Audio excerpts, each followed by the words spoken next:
Hello, everyone, and welcome back to another episode of Top 5. It has been a while since we've done this. Let's see here. The last one we did was in early June, so it's good to be back. Good to be on stream with you again, Jason. How's it going? It's going. How about yourself?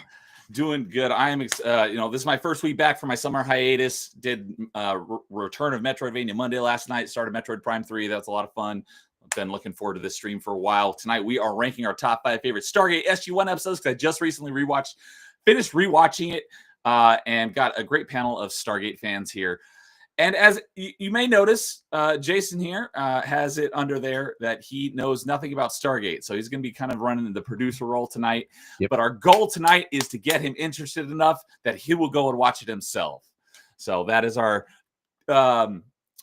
what's the ulterior motive of tonight's stream? Yeah. That's what I'm looking for, is to get Jason into Stargate. So first off, we're going to introduce the reason behind this stream, and that is my good buddy Fractured Filter. What's up, Fractured? How you doing?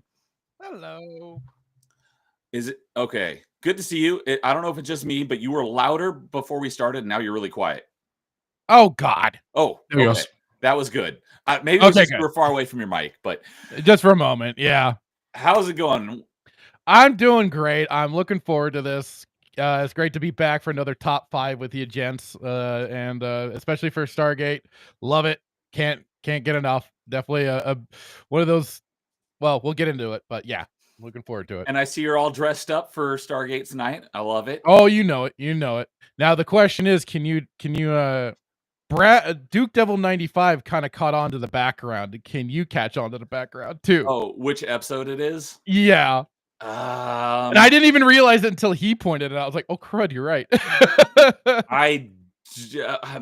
Is it one of the season 1 episode where it's Carter's ex flame that went completely cultish?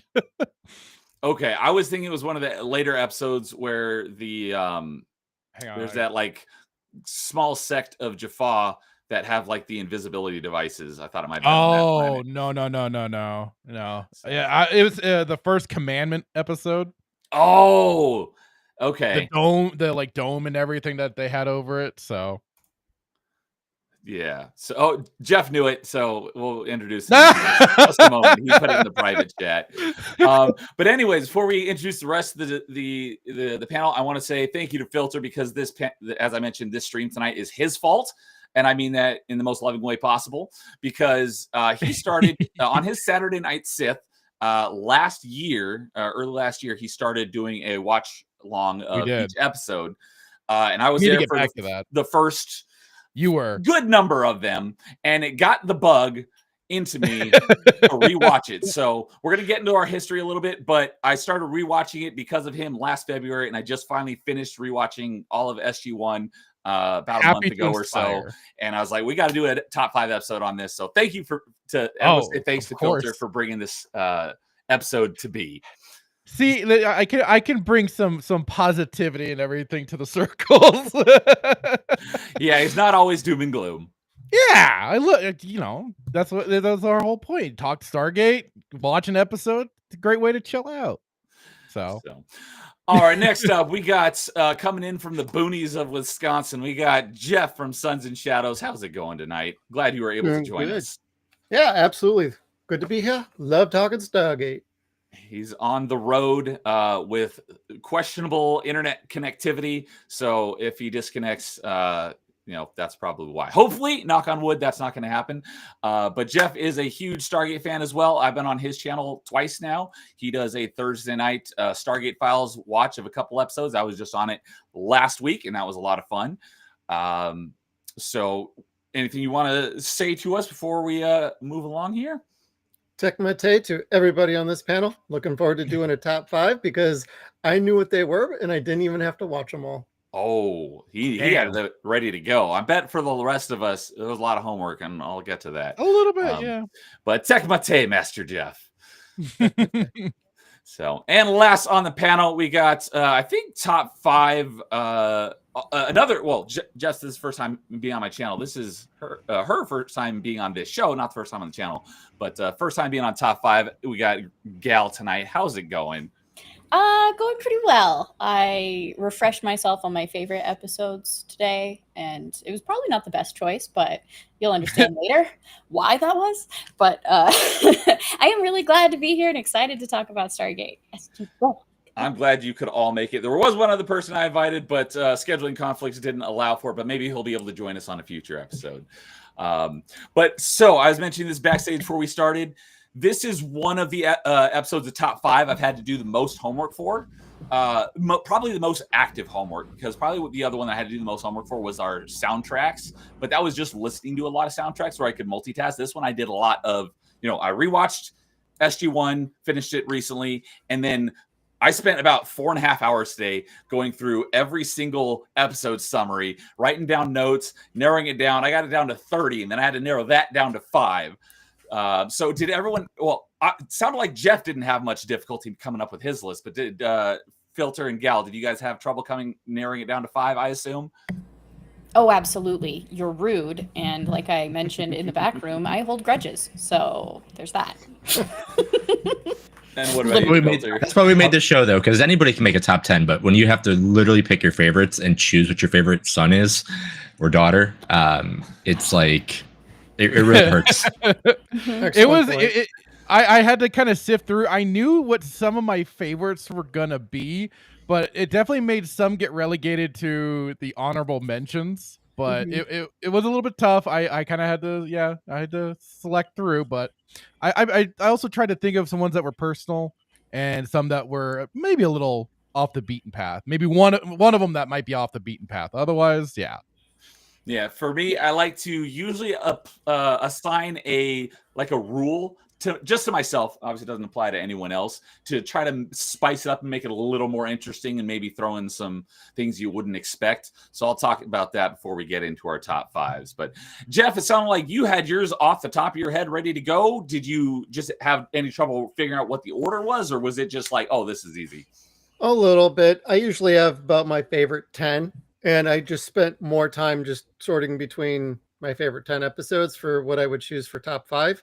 And then I just went in the proper order of which one impacts me the most and sticks with me the most. One is the first episode that really won me over with the show. So that'll always be in a top 5 position. The others are just so good that they convinced me to stick with their show and keep it going. Yeah, if you ask me in about 6 months, this list might be different except for 2 episodes. No, yeah, there's plenty of times on top 5 people's lists, myself included, have shifted or changed on the fly. So the discussion probably leads to that too, I'm sure. It's just like, oh, I forgot about that one. So it totally happens. So before we kind of get into things, I just want to say hi to chat here real quick. Got my buddy Dude1286 over on Rumble. Good evening, dude. Hope you're doing well. Got Static saying welcome back. It is good to be back. Had a lot of fun this summer. I was on hiatus because lots of fun, busy activities, but things are quieted down now, back to the regularly scheduled programming. I'm looking forward to it because I love doing this type of stuff. So Angry Canadian saying SG-1, let's go. I didn't know that you were a fan of Stargate. So maybe we'll have to do a, because, if we have people who like, oh, I would have loved to have been on that, we'll definitely do a part 2 with another panel so that they can rank their top 5. So Angry Canadian, if you're a big fan of Stargate and you want to do a top 5 sometime, time zones can be very difficult since he's, in the land of the rising sun, but maybe we'll be able to make it happen if you're interested. So every Stargate frame in order, who was also on Jeff's stream on Thursday night, who I got to meet. I believe that's him, right? Who was Thor / Dave. He's actually one of our recurring hosts nowadays. Come try it to you too, Thor. You got Yanu saying greetings. Haven't seen Yanu in a while, but that's because I haven't been live in a while. Good to see you. And Nightmare, my good buddy Nightmare is here saying hello. Nightmare, hey, evening, guys. And Star Wars Marvel Pierce, what's up, Justin? How's it going? I'm going to shame Raging Rhino for never doing his Stargate reviews and He for not kept being on this talking about panel. it. What's up, Neo panel? I didn't know Rhino was also a Stargate fan. So maybe He was, and he was talking about doing like a rewatch through and reviews with a buddy of his. He's at least as far as I know, never did it. he talked about it. He's never done it. Yeah, I even dropped into his comments a few times, going, "Dude, totally do it. Let's go." Well, yeah, maybe it sounds like we might already have some people who might want to do a future top 5 SG-1 and with a new panel. So maybe we can get Rhino on that. I've not actually been on stream with him before. There you go. So, yeah. So glad you could all join us as we rank our favorite SG-1 episodes. So, last thing before we get into our actual top 5s, if possible, if it's relevant to the topic, I'd like to ask a little starting question to kind of get us going. So if everyone could give us a brief little history of how they got into Stargate. So I'll start. My dad rented Stargate SG-1, from Blockbuster or whatever back in the day, and we watched it and fell in love with it. And then I don't think I knew about the show until many years late. I don't know how long later, but we saw, we were big fans of Stargate. We watched it a couple times, the original movie.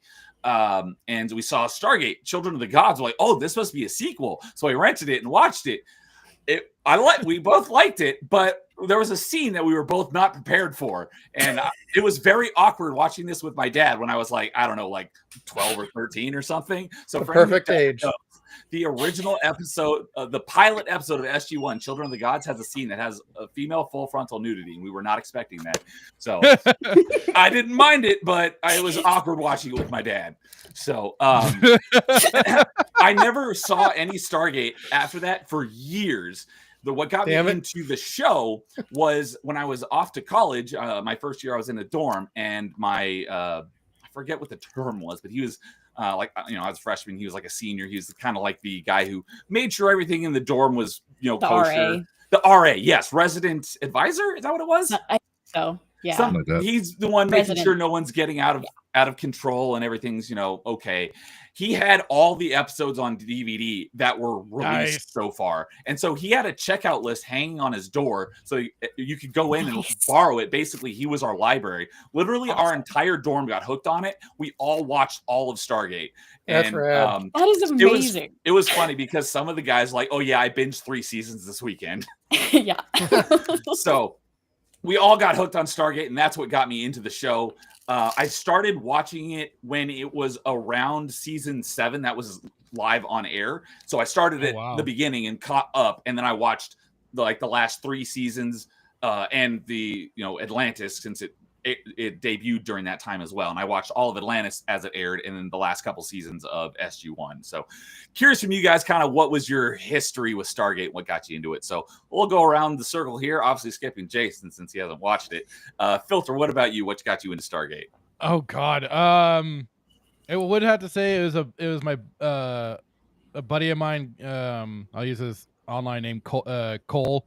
He was always looking into science fiction shows and stuff like that, and I think he had first shown us the Stargate movie. I was like, okay, that was fun and everything. I didn't know that there was a show. I came into it entirely way late in the whole run. I think season 10 was already done. Okay. And and Stargate Atlantis, I think season 5 was is either during the live of season 4 or the beginning of season 5 was just about to start.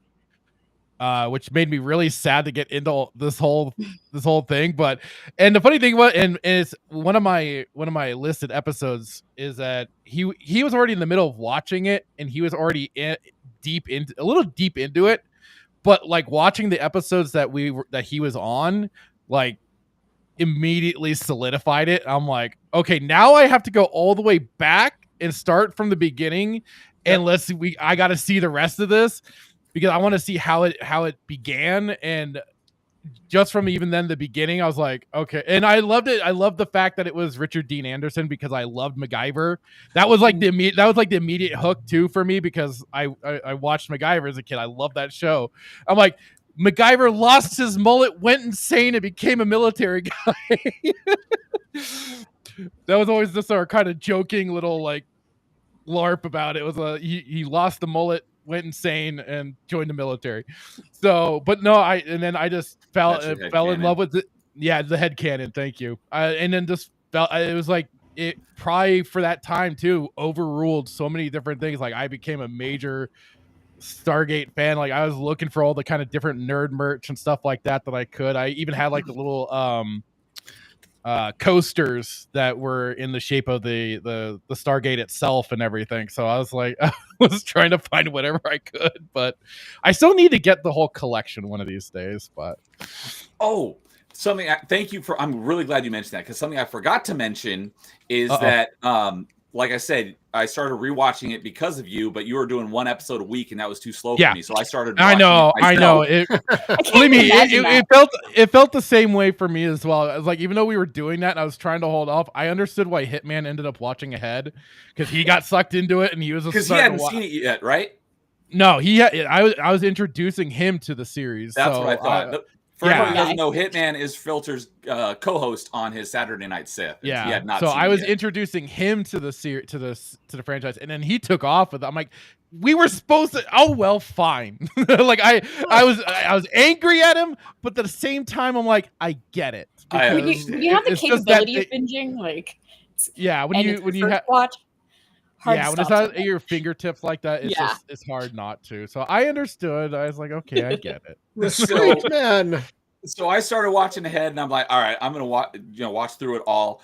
And I only had access to like VHS quality copies of the episodes. So I was like, this is not gonna cut it. So with my birthday money that I got a few months later, my birthday is in July, I bought the entire Stargate collection on Blu-ray, which is SG-1, Atlantis, and Universe. So all on 4K Blu-ray, or at least I'm pretty sure it's 4K Blu-ray. But I put it up there. Yeah. Right. Well, my whole box is there. I put the SG-1 episodes in front of it for tonight's stream. You probably can't tell what that is, but that's my 10 season box set of SG-1. So. That is also your fault on why I bought that. Oh, and one other thing I want to mention for anyone who has not watched Stargate, I have a TV channel in my Discord, and I have the only pinned post in that channel is what I recommend as the recommended watching order for SG-1 and Atlantis. Since they overlap, there's a best way to watch it. So I have that pinned in my TV channel in my Discord. If anyone's interested in watching it, I didn't follow it exactly, but I followed it very close on my rewatch. So if you're interested in watching SG-1 and Atlantis, and you want a recommendation of order to watch it, it's in my Discord pinned on the TV channel. So that was another thing I wanted to mention. So I won't lie. Once I finish up season 8 of SG-1, I then just completely transfer over to Atlantis and just watch that. Because to me, 8 is like the end. I know. So and. Speaking of how we got into it, Yanu says he watched Atlantis first and then backtracked to SG-1. So interesting. That is such an interesting way of going about it. I know quite a few people who did that too. Oh, really? On my recent rewatch for the first time since it aired, I love SG-1 and Atlantis, but I actually liked Atlantis more than SG-1. Yeah. So going back through the rewatch, I'm like, it's been 15-ish plus years since I've watched it. I wonder if that's still going to hold true. They're fantastic. I don't know which one I like more. They're just both great. So, but Gal, what about you? What got you into Stargate? So the movie originally, because my dad loved it, and so essentially my memories of it are distorted because I was so little. But it was either sitting on the floor or on the couch watching that as a family type of situation. And so we watched the movie, and my dad also loved MacGyver. And so discovering that they were continuing with the series, and he was the one that was leading with it, which is superb choice. If you're gonna do a recast, that was just perfection. I love O'Neill. Oh, you mean for Kurt Russell to Richard Dean Anderson? Yes. Okay. And it's not even because they look alike or anything like that. No, just the character development that just continues on from the movie because of MacGyver. Richard Dean Anderson. It's perfection to me. But yeah, that was essentially my introduction was just as a family, we were watching it, and I just grew up with the show. And what's funny to me is one of my first memories of Jason Momoa is literally from Atlantis. Yep, it's that's not the first it has time I ever nothing knew. to do with baby face. That was my That was my introduction introduction to to him. him Yeah. as well, with Stargate Yep. Atlantis. And it was just I love Stargate Atlantis, and honestly I've watched Stargate SG-1 multiple times, like rewatched, but I haven't with Atlantis, and I don't know why. I don't know if I finished watching it like as it aired, because what year did it end? Atlantis Oh. started in 2004 and it was 5 seasons, so I believe it ended in 2009. Okay, yeah. And that's right when I was going into the military. So yeah, I felt like at that age I was transitioning from high school to college and then to military. So I didn't finish it when it was still airing for either of them. And so like maybe like 10 years ago, my brother had me like sit down and rewatch it in tandem with Atlantis, and it's just it holds up so well. And like one of the hardest things about doing this, the top 5, is because these were the golden era of shows where you get a full dinner with dessert on 22, 23 episodes, and then it's 10 freaking seasons of that, and you're gonna make me boil it down to 5 episodes. I'm glad it was difficult for you, because that makes it more I'm interesting. sure. It does So, make it interesting. It sounds like you started watching SG-1 basically from the beginning. Yeah. Yep. Nice. Yep. Lucky. And like it's so funny because season 4 is when it gets so good, but there's still so many good episodes within the seasons before it, but they're not as good as once it takes off with season 4. Like season 4 and season 5 are just everything. I love those seasons, and the later seasons, of course, too, because Vala is my girl. But Oh, okay. Nice. All right, and Jeff, what got you into Stargate? So my story is a little bit similar yet different from everybody. I was a big fan of the movie. And when that first came out, I got like the poster from the movie theater. I got the VHS tapes, got the DVDs. I got the replica rod dagger upstairs at my dad's house Oh, here. nice. Nice. So, and that is in pristine condition. I love it. I don't ever want to display it, but I take it out every time I visit here. And then when the show came around, I was like, okay, I'll check this out. I'm interested. My first episode was called Lazarus, though. And I thought that was utterly terrible. I thought it was boring and stupid. And I knew Dean Devlin and Roland Emmerich were not fans of their show. Oh, that one. And with that in my mind, I'm like, you know what? I'm not going to try anymore with this show. A couple of years later, and this goes back to about the year 2000, I was a part of a fan community of another TV show called First Wave that was shooting in Vancouver as well at the same time. I was invited out to visit the set. And as part of visiting the set, they took me to Rainmaker Digital, which did the special effects for Stargate as well. And when I was there, we were walking by some offices and some cubicles, and somebody was there. I looked over, I'm like, oh, that's cool. What's that? They're like, hey, come over here. And the PR lady I was with was like, it's okay, go on over there. But the second they tell you, come back over here, you come back over here.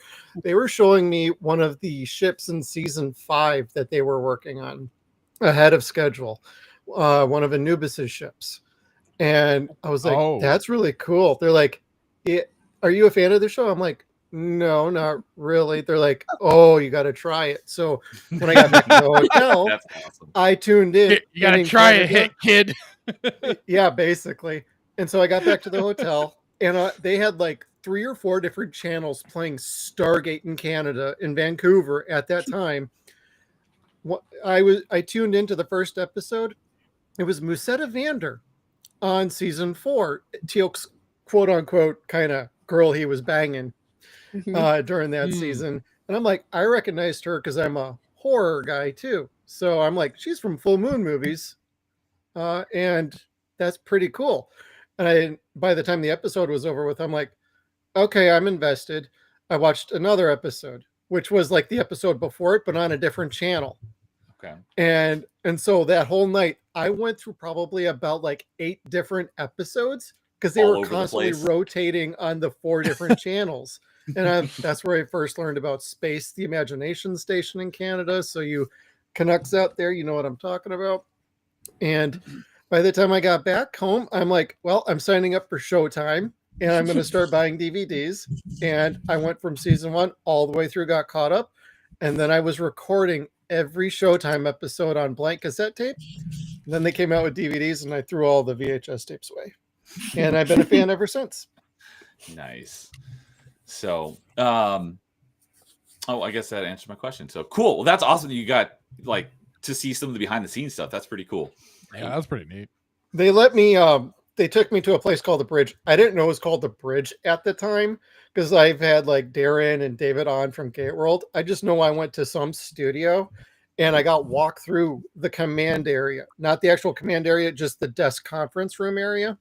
We were walking from one end to the other because the PR lady I was with had to drop something off there for some reason. And then we skedaddled after that. I was like, why'd you drive me all the way out here just to do a quick errand? But then we were going to another part of the forest, not too far away for where they were shooting First Wave. And so I got to actually walk across the conference table room, but I didn't even know exactly what it was because they never really showed that in Cold Lazarus. So I had no concept of that at the time. Awesome.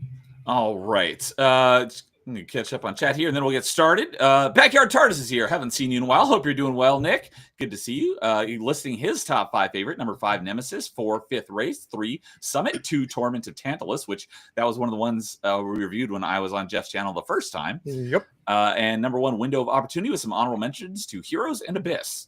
So I know which most of those are off the top of my head, and some of those may or may not be on my list. Hint, hint.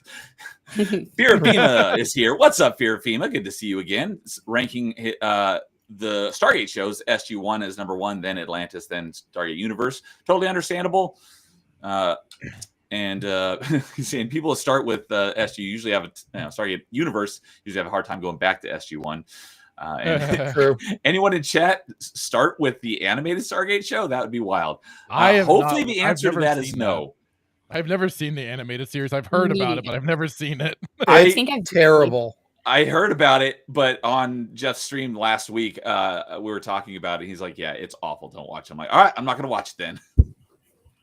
So, all right. Well, with that, let's go ahead and get on into it, ranking our top 5 favorite SG-1 episodes.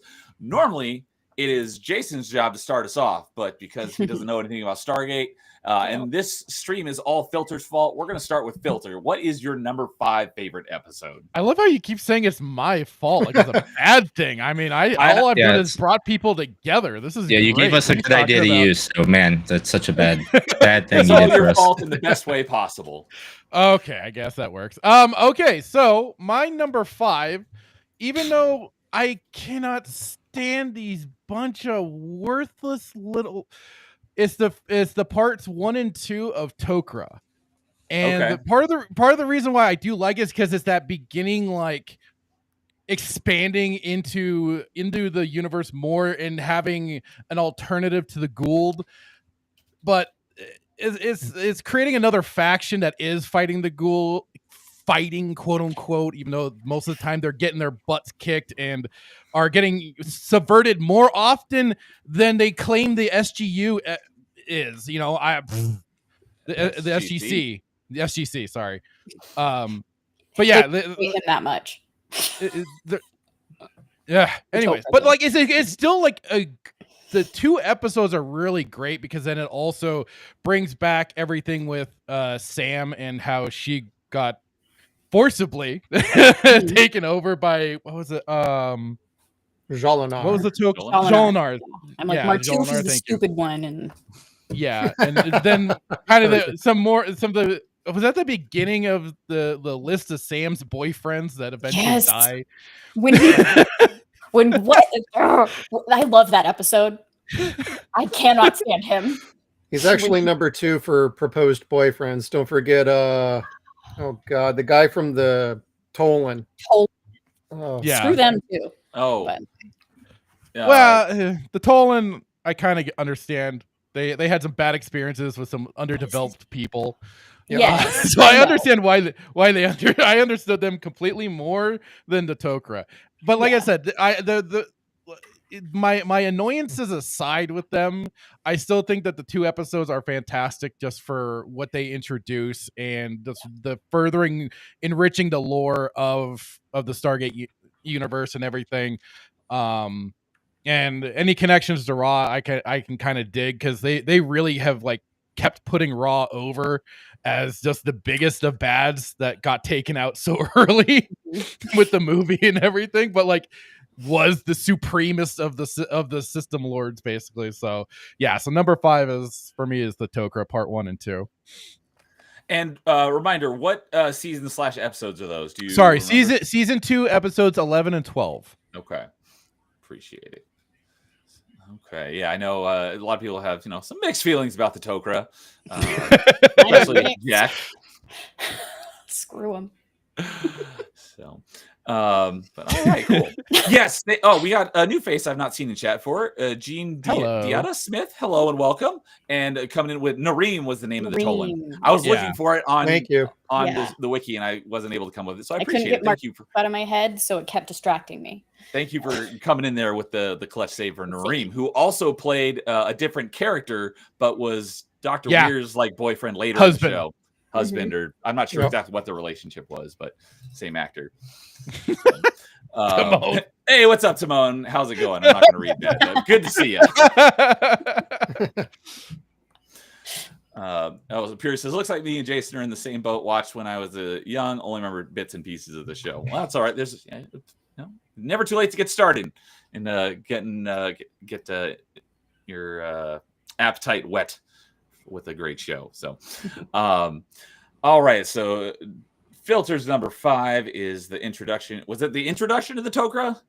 It was the Tok'ra. It was just the Tok'ra part 1 and 2. Right. I just meant, was that the episode where the Tok'ra were introduced? Yeah. And they get captured and everything by them, and they have to do the whole. Yeah, they're basically being held against their will. Yeah, and then it's funny. They get first introduced, and then one of amongst them is a spy. It's like, of course. So you're just setting the tone for the rest of these people. Yeah. You always have a spy. They act so smug about it. Yes, which is, I mean, it's the symbiote in them type of idea, but it just drives me crazy. I'm like, you don't have any success without us. They pretend it's more of a symbiotic relationship, cooperative. Yet those ghouls are talking more than the people are. Except for Selmac. Selmac is the only one that is. Selmac and Martooth. Carter's dead. Yeah. Well, yeah. Stupid Martooth. Man, a whole lot of Martooth hate around here. I like Martooth. I like the actor. The character gets a bit dry. So, all right, Gail, what about you? What is your number 5? My number 5 is actually Threshold, season 5, episode 2, where Teal'c has his symbiote removed because he's brainwashed by the millionth, umpteenth time that freaking Apophis is alive again type of situation. I was like, he only got brainwashed once, right? Yes, he did. But it just feels like a lot. Apophis has died and come back. Yes, that was many times. He's like the Kenny from South Park of Stargate. Oh my God, you killed Apophis, you bastards! But I love Daniel. Freaking Daniel. He'll come up later on my list. That sir, a few times. But I just love that episode because it gives you it's a nice little flashback background of Teal'c, things that you didn't know, as well as with his interactions with Braytac and how he went through the struggles that he did. So yeah. That wasn't the one where he was like the firefighter. He was having the dream where he was firefighter. That was later, right? No, that was later. Okay. Yeah, this one basically he's just on the bed. They took out the symbiote. So I can't remember the right. I can't remember. Braytac is trying to. Was it the right of Malkshur? Yeah, something like that, I think. But I'm just trying to remember what it was because most of the episode is going on in his head. I'm just trying to remember what was going on in his vision. So he had a friend that failed to do his duty, so Apophis wanted him to kill the guy, and so he takes him down to the planet and doesn't end up killing him, but later he does kill him when he becomes the first prime of Apophis and is ordered to destroy a village. That's right. Okay, thank you. I remember that one now. Yeah. so you just like see all the different struggles that he goes through because he ends up having to do it anyway. And like Braytac is just so upset with him at times, especially when he becomes First Prime and everything. And you just seeing all the different struggles that you don't get in other episodes with Teal'c very often, you know? So, and it was just really good acting. Christopher Judge is underrated. Indeed. Yeah. I see what you did there. Indeed, that was good. Not Stargate related, but a few years ago when he went up on stage to accept an award at the Video Game Awards, I'm like, what the heck does he have to do with video games? And then I found out because I haven't played the God of War games. I found he was the voice of Kratos in the new God of War games. I'm like, that's awesome. Yeah. It's so cool. So, all right, Threshold, good, nice. That one was kind of like a borderline. Is this in my top 5? I feel like no one else is going to remember this episode, but yeah, so it's like someone needed reminders. When I was reading through every episode summary, I was reading through them on IMDb, so they're like written, you know, by people who watch the episodes. So some of them, the summaries were god awful. I'm like, I have no idea what you're trying to say, so I had to go to a different website to get a summary. I'm like, okay, I remember this episode now. But so that's kind of what I was looking for there. It's like as soon as you kind of gave me a refresher, I'm like, oh yes, I do remember that one. All right, Jeff, what about you? What is your number 5? My number 5 is the very first one, Children of the Gods, because it basically sets up the whole team. It continues on from the movie, and it sets up the mythology going forward on, there's more to these gates than we thought. And it's a great kickoff. It's got a lot of action. It's got a lot of drama. It's got everything you could want out of a pilot for a show to win you over so that you don't have to watch the 3rd or 4th or 5th episode to be like, you know what, I liked it, but I need to watch more to know if I like it. If you don't like it after Children of the Gods, this isn't going to be your show. So this would be my watch this one first anyway.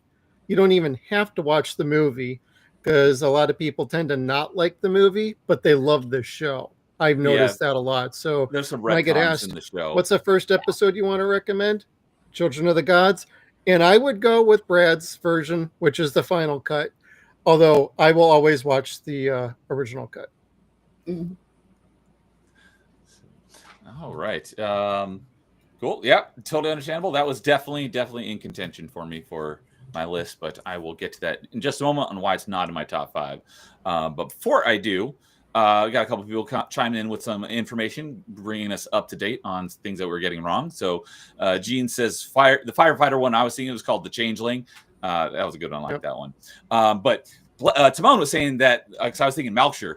Jolinar of Malkshire was her name. That wasn't the right. I pulled it up. The right of Malsharon was what it was. I knew it was an M, so that's why it sounded.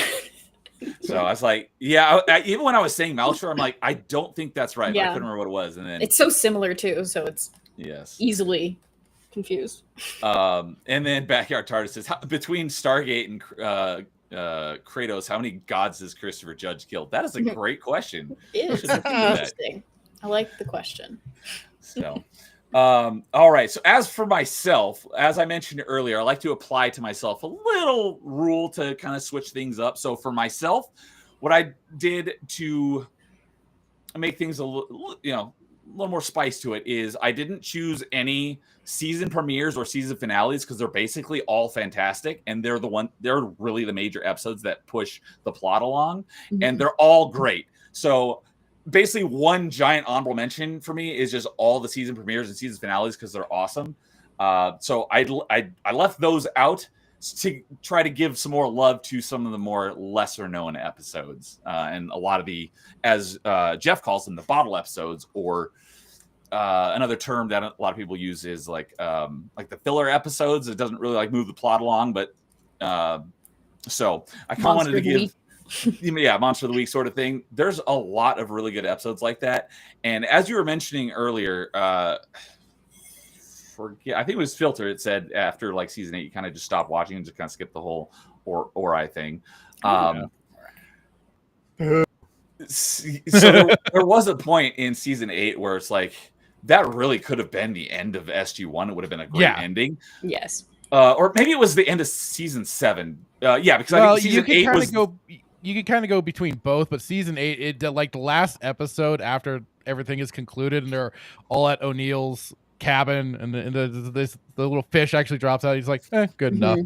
But I mean, like that just solidified, at least certainly for the SG-1 team. Like, all right, that's been their adventure. It's been great. It's been a wonderful ride. Here we go. So that's why I'm always like, okay, I feel done. That was the intent for that episode. Right. Yeah, they did wrap it up there. That was intended to be the wrap up, and then C9 and 10 are going to be renamed to Stargate. I did not. Oh yeah, I heard about that. Relaunch their title, so they were trying to do that. Sci-Fi to that. Interesting. I did not know that. So thank you for that lore. Anyways, where I was going with that was at the end of season 7 is when O'Neill becomes head of the SGC, so he's not going out on missions, and it's like, it felt like they were trying to find their footing because they didn't know exactly where to take the show. But there were a lot of good, as Jeff called them, bottle episodes in season 7 and season 8 while they're still trying to get their footing. So I'll talk more about those later. But one of those is in season 7 is my number 5, and that is Lifeboat. So it's season 7, episode 6. It's the episode where they find like a crashed ship, and basically everyone on board is like I don't remember if they were in stasis or not, but their like minds were got knocked out into the ship computer, and all their consciousnesses get downloaded into Daniel. Yep. That is probably, in my opinion, one of the most like moral conundrum episodes of the entire show. That episode hit me so hard because it's like there's no like most of the episodes, there's somehow they're able to figure out some Deus Ex Machina way to wiggle their way out of some impossible situation and everyone's happy. This episode, there was no good out. There's something bad is going to happen. There's no way to avoid it. And I got choked up at the end of this episode because they basically had to kill a bunch of people's consciousnesses because they had no way to restore them.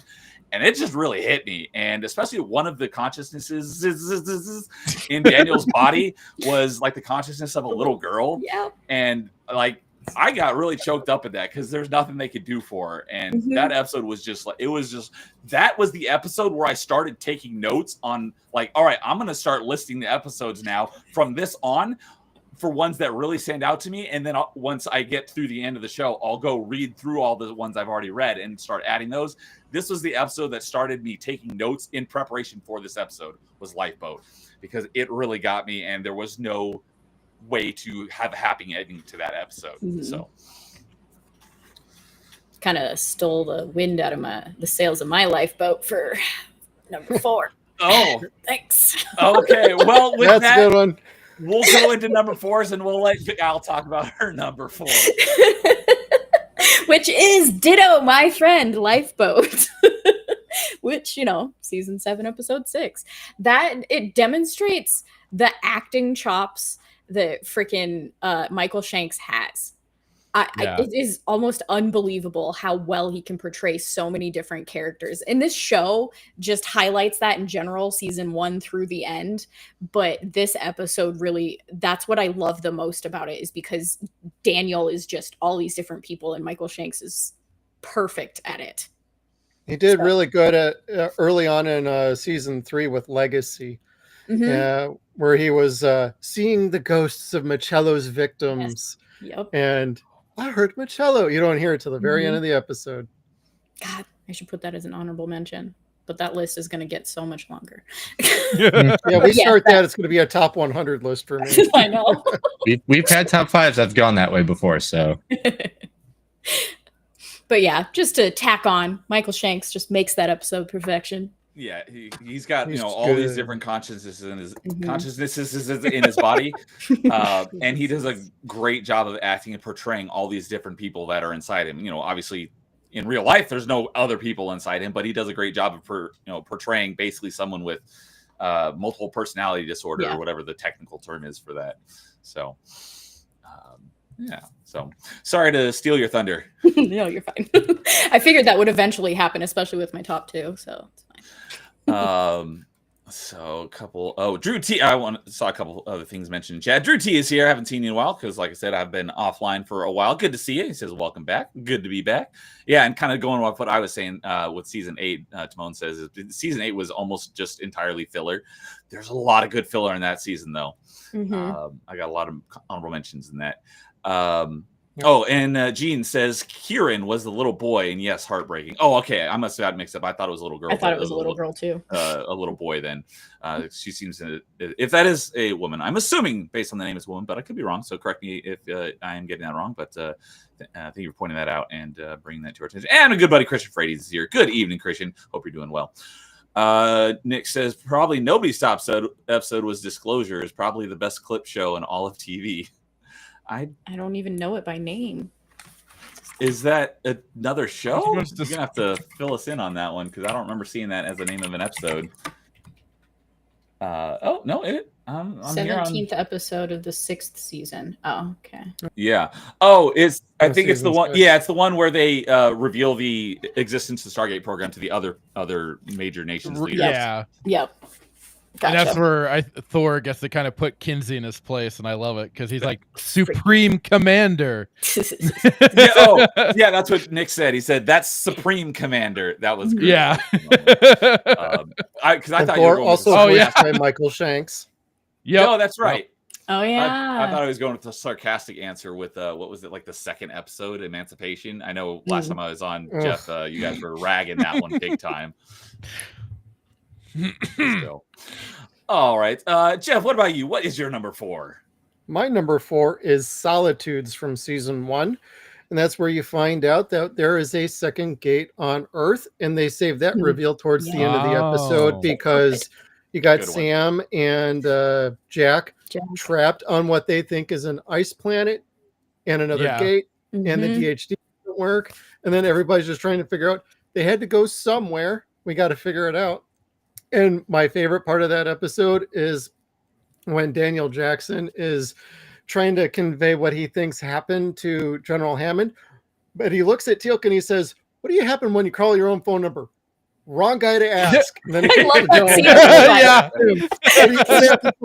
scene. It hits a busy tone or a dial tone. And so there's got to be another gate. They find it on Antarctica, which Antarctica will ultimately play a much bigger role in later seasons. Which is like, how far off were they from the city there, do you wonder? Right. You know, that's the big thing. I think the city's more in the center, and this was not too far from it, but how would they detect it by sonar? Right. It makes you wonder. Yep. Yeah, that is a great moment. Wrong guy to ask. Yeah. I love they do some of that in Atlantis as well when they're talking to, some of the people from the Pegasus Galaxy about stuff from the Earth, and they're like, "Yeah, you have no idea what I'm talking about." So, good one. Yeah. So that's the discovery of the second Stargate. When I was rewatching this, there were so many things that I was like, "Wow!" I thought these episodes were like way later, and then like a bunch of these episodes that I thought were in like so many in season 1. I'm like, so many of the early seasons really hit. They were really establishing things early on. And that was one of them. I could have swore that was like in season 3. It's like, nope, that's in season 1. It's like, I did not remember being that early. All right. Let's see here. Filter, what's your number 4? Okay, so my number 4 is from season 6, which I've heard some people are very iffy on because of Jonas Quinn. I personally like Jonas. I thought he was a great character. I like Jonas. One thing. Well, I've seen around some of the areas of the interwebs, he wasn't very well liked at first, but while we're on the topic of Jonas, this is the SG-1, the whole 10 seasons. Why the heck is Jonas here and not Daniel? Not Daniel. That annoys the bejesus out of me. He was in 1 season. Daniel's in like 8 seasons. Channel promotional images. What is up with that? So that's my little funny nitpick about the box set art. That's funny. Filter, Michael Shanks got overruled by Nemec. I feel like it's someone that someone was bitter about Michael leaving the show to go to theater. So they were the one person that made that decision, and they were just what was your theory there, Jeff? Oh, it's more of like what I would have done with Atlantis. Instead of Rainbow Sun Franks, I would have sent Corin Nemec as Jonas to the Stargate Atlantis team in show, because then he could have been the emotional core that was needed and that was lacking. Yeah. And he understood all of Daniel Jackson's work. And he could read Ancient. He could figure that would have been the best fit for him.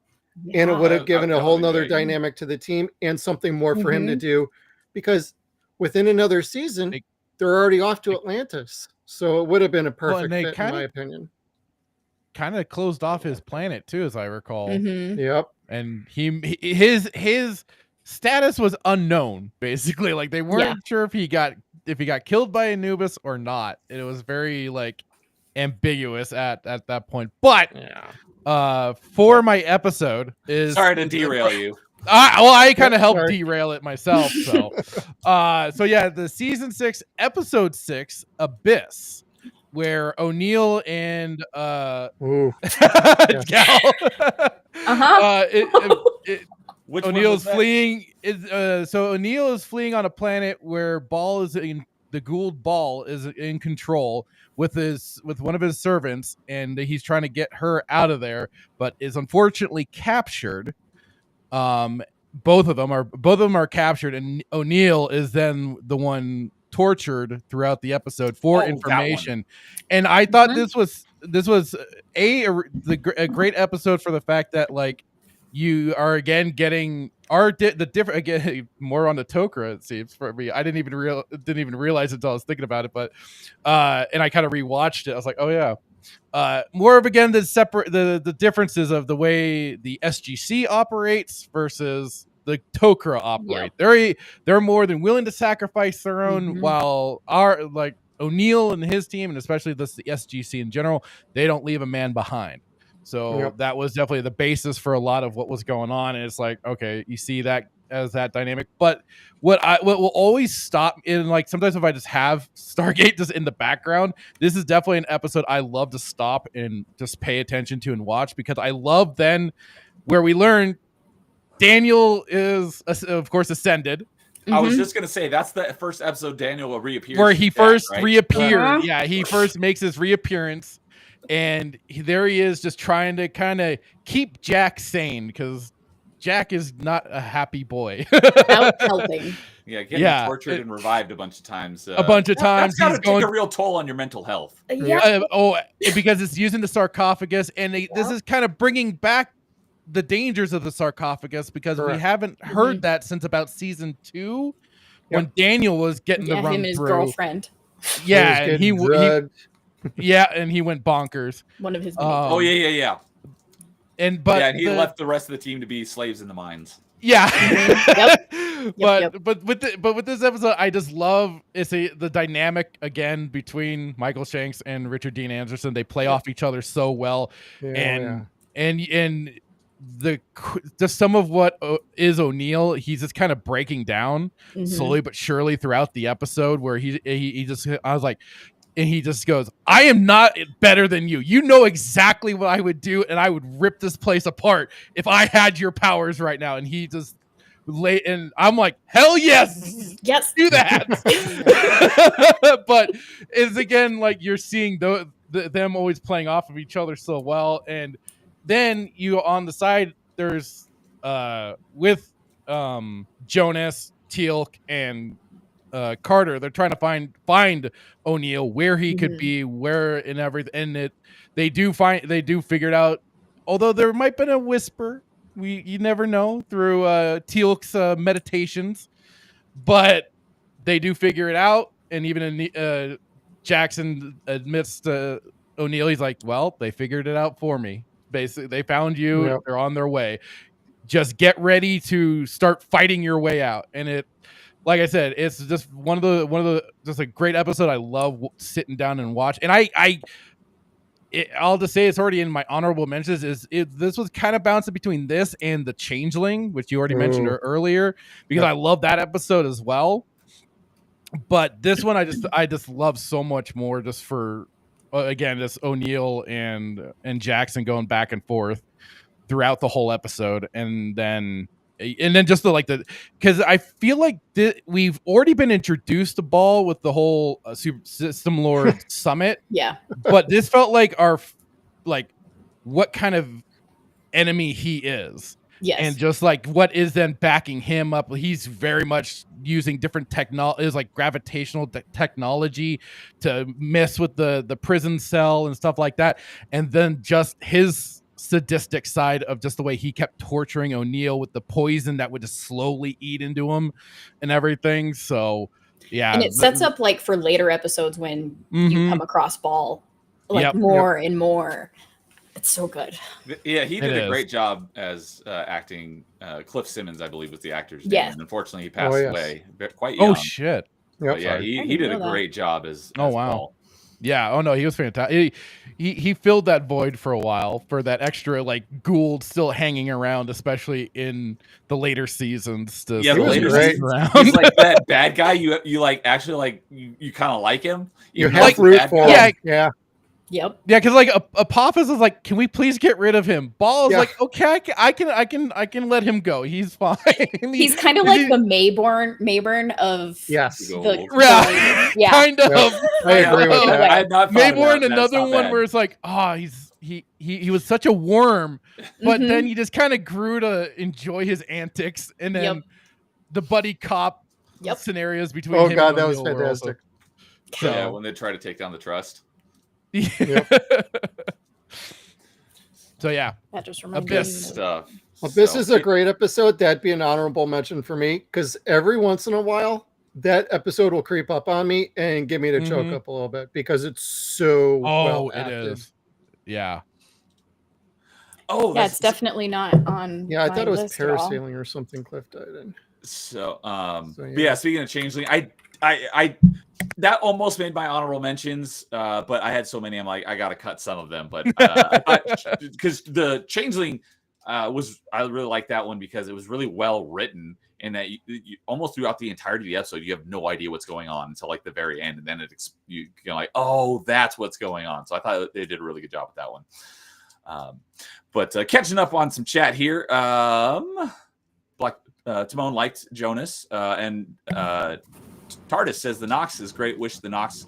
Wish they would have revisited the Nox with the Ori. Yeah, that'd have been interesting. Yeah, we never really got a return for the Nox. Yeah, other than like a few, 2 or 3 episodes where one of them came back. Yeah, I think that was it. But like not greater than that. Like to really see their civilization and stuff, which would have been fascinating. I think we could have had them back if the show was not unceremoniously canceled with unending. Yeah.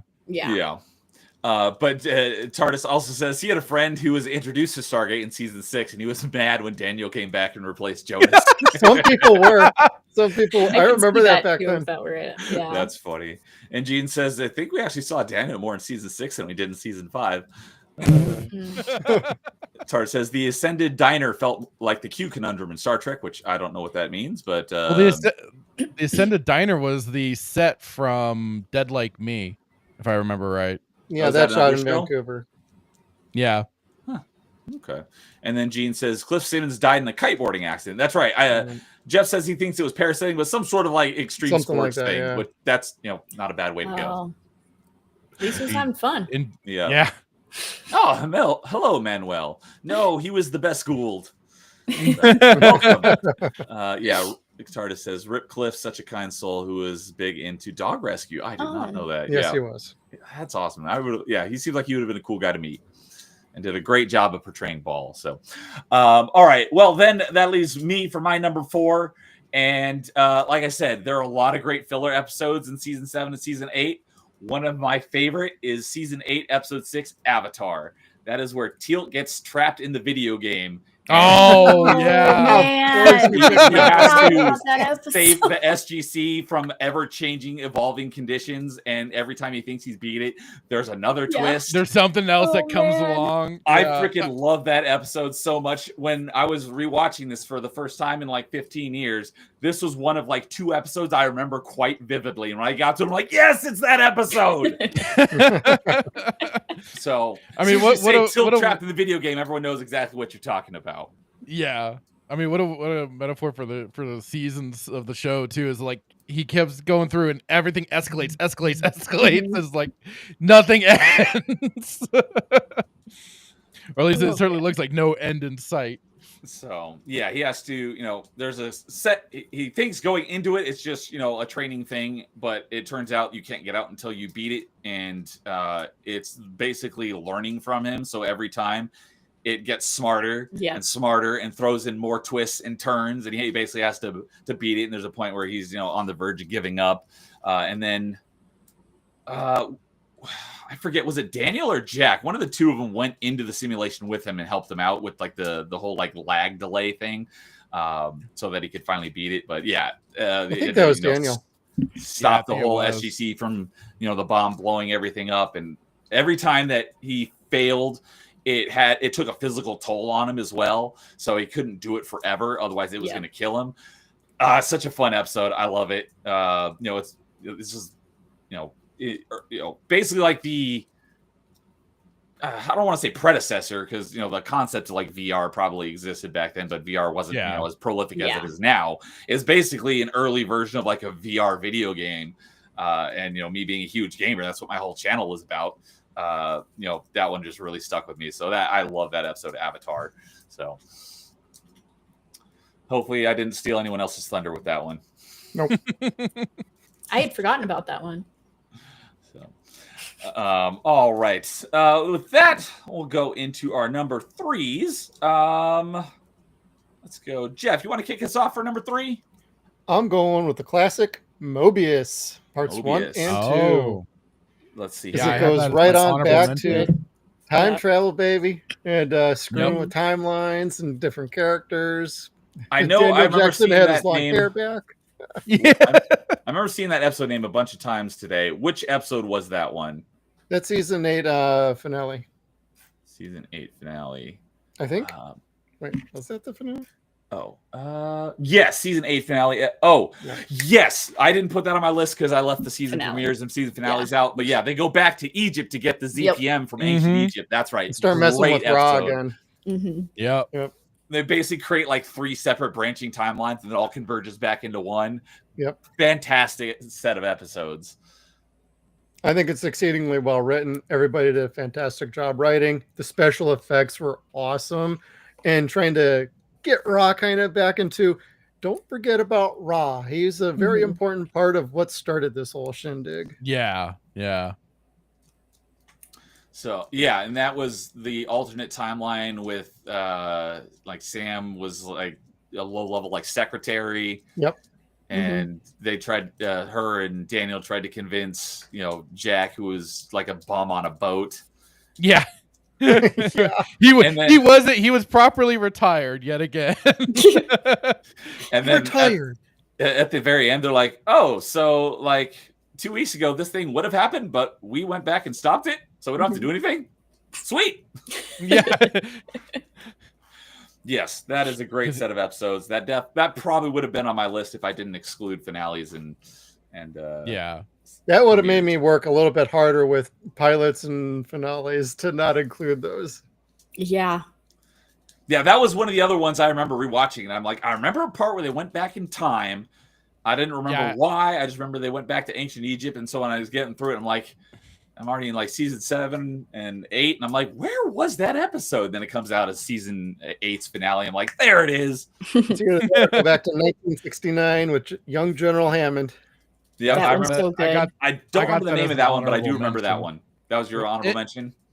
Yeah. I like the I can at least like with Stargate, they always did their best to handle time travel as well as they could. Yes. Without causing too many contradictions and stuff like that, because a lot of people like to suddenly throw in time travel and just have no like wherewithal, no confines of parameters. Yes, it becomes a cliche, and we know how Jack feels about cliches. Exactly. Like and the MCU, it's like, why is every movie afterwards, because they have this technology, why don't they just use it to fix everything? And they have to, they don't, but they constrained it. I think they constrained it well in SG-1, so that it's not just something they can fall back on whenever they want. They have to like follow certain solar flares and stuff like that coming off the sun in order to triangulate things. But like the good thing was they introduced that concept early on. Yes. And it wasn't just suddenly a late stage like, oh, guess what we can do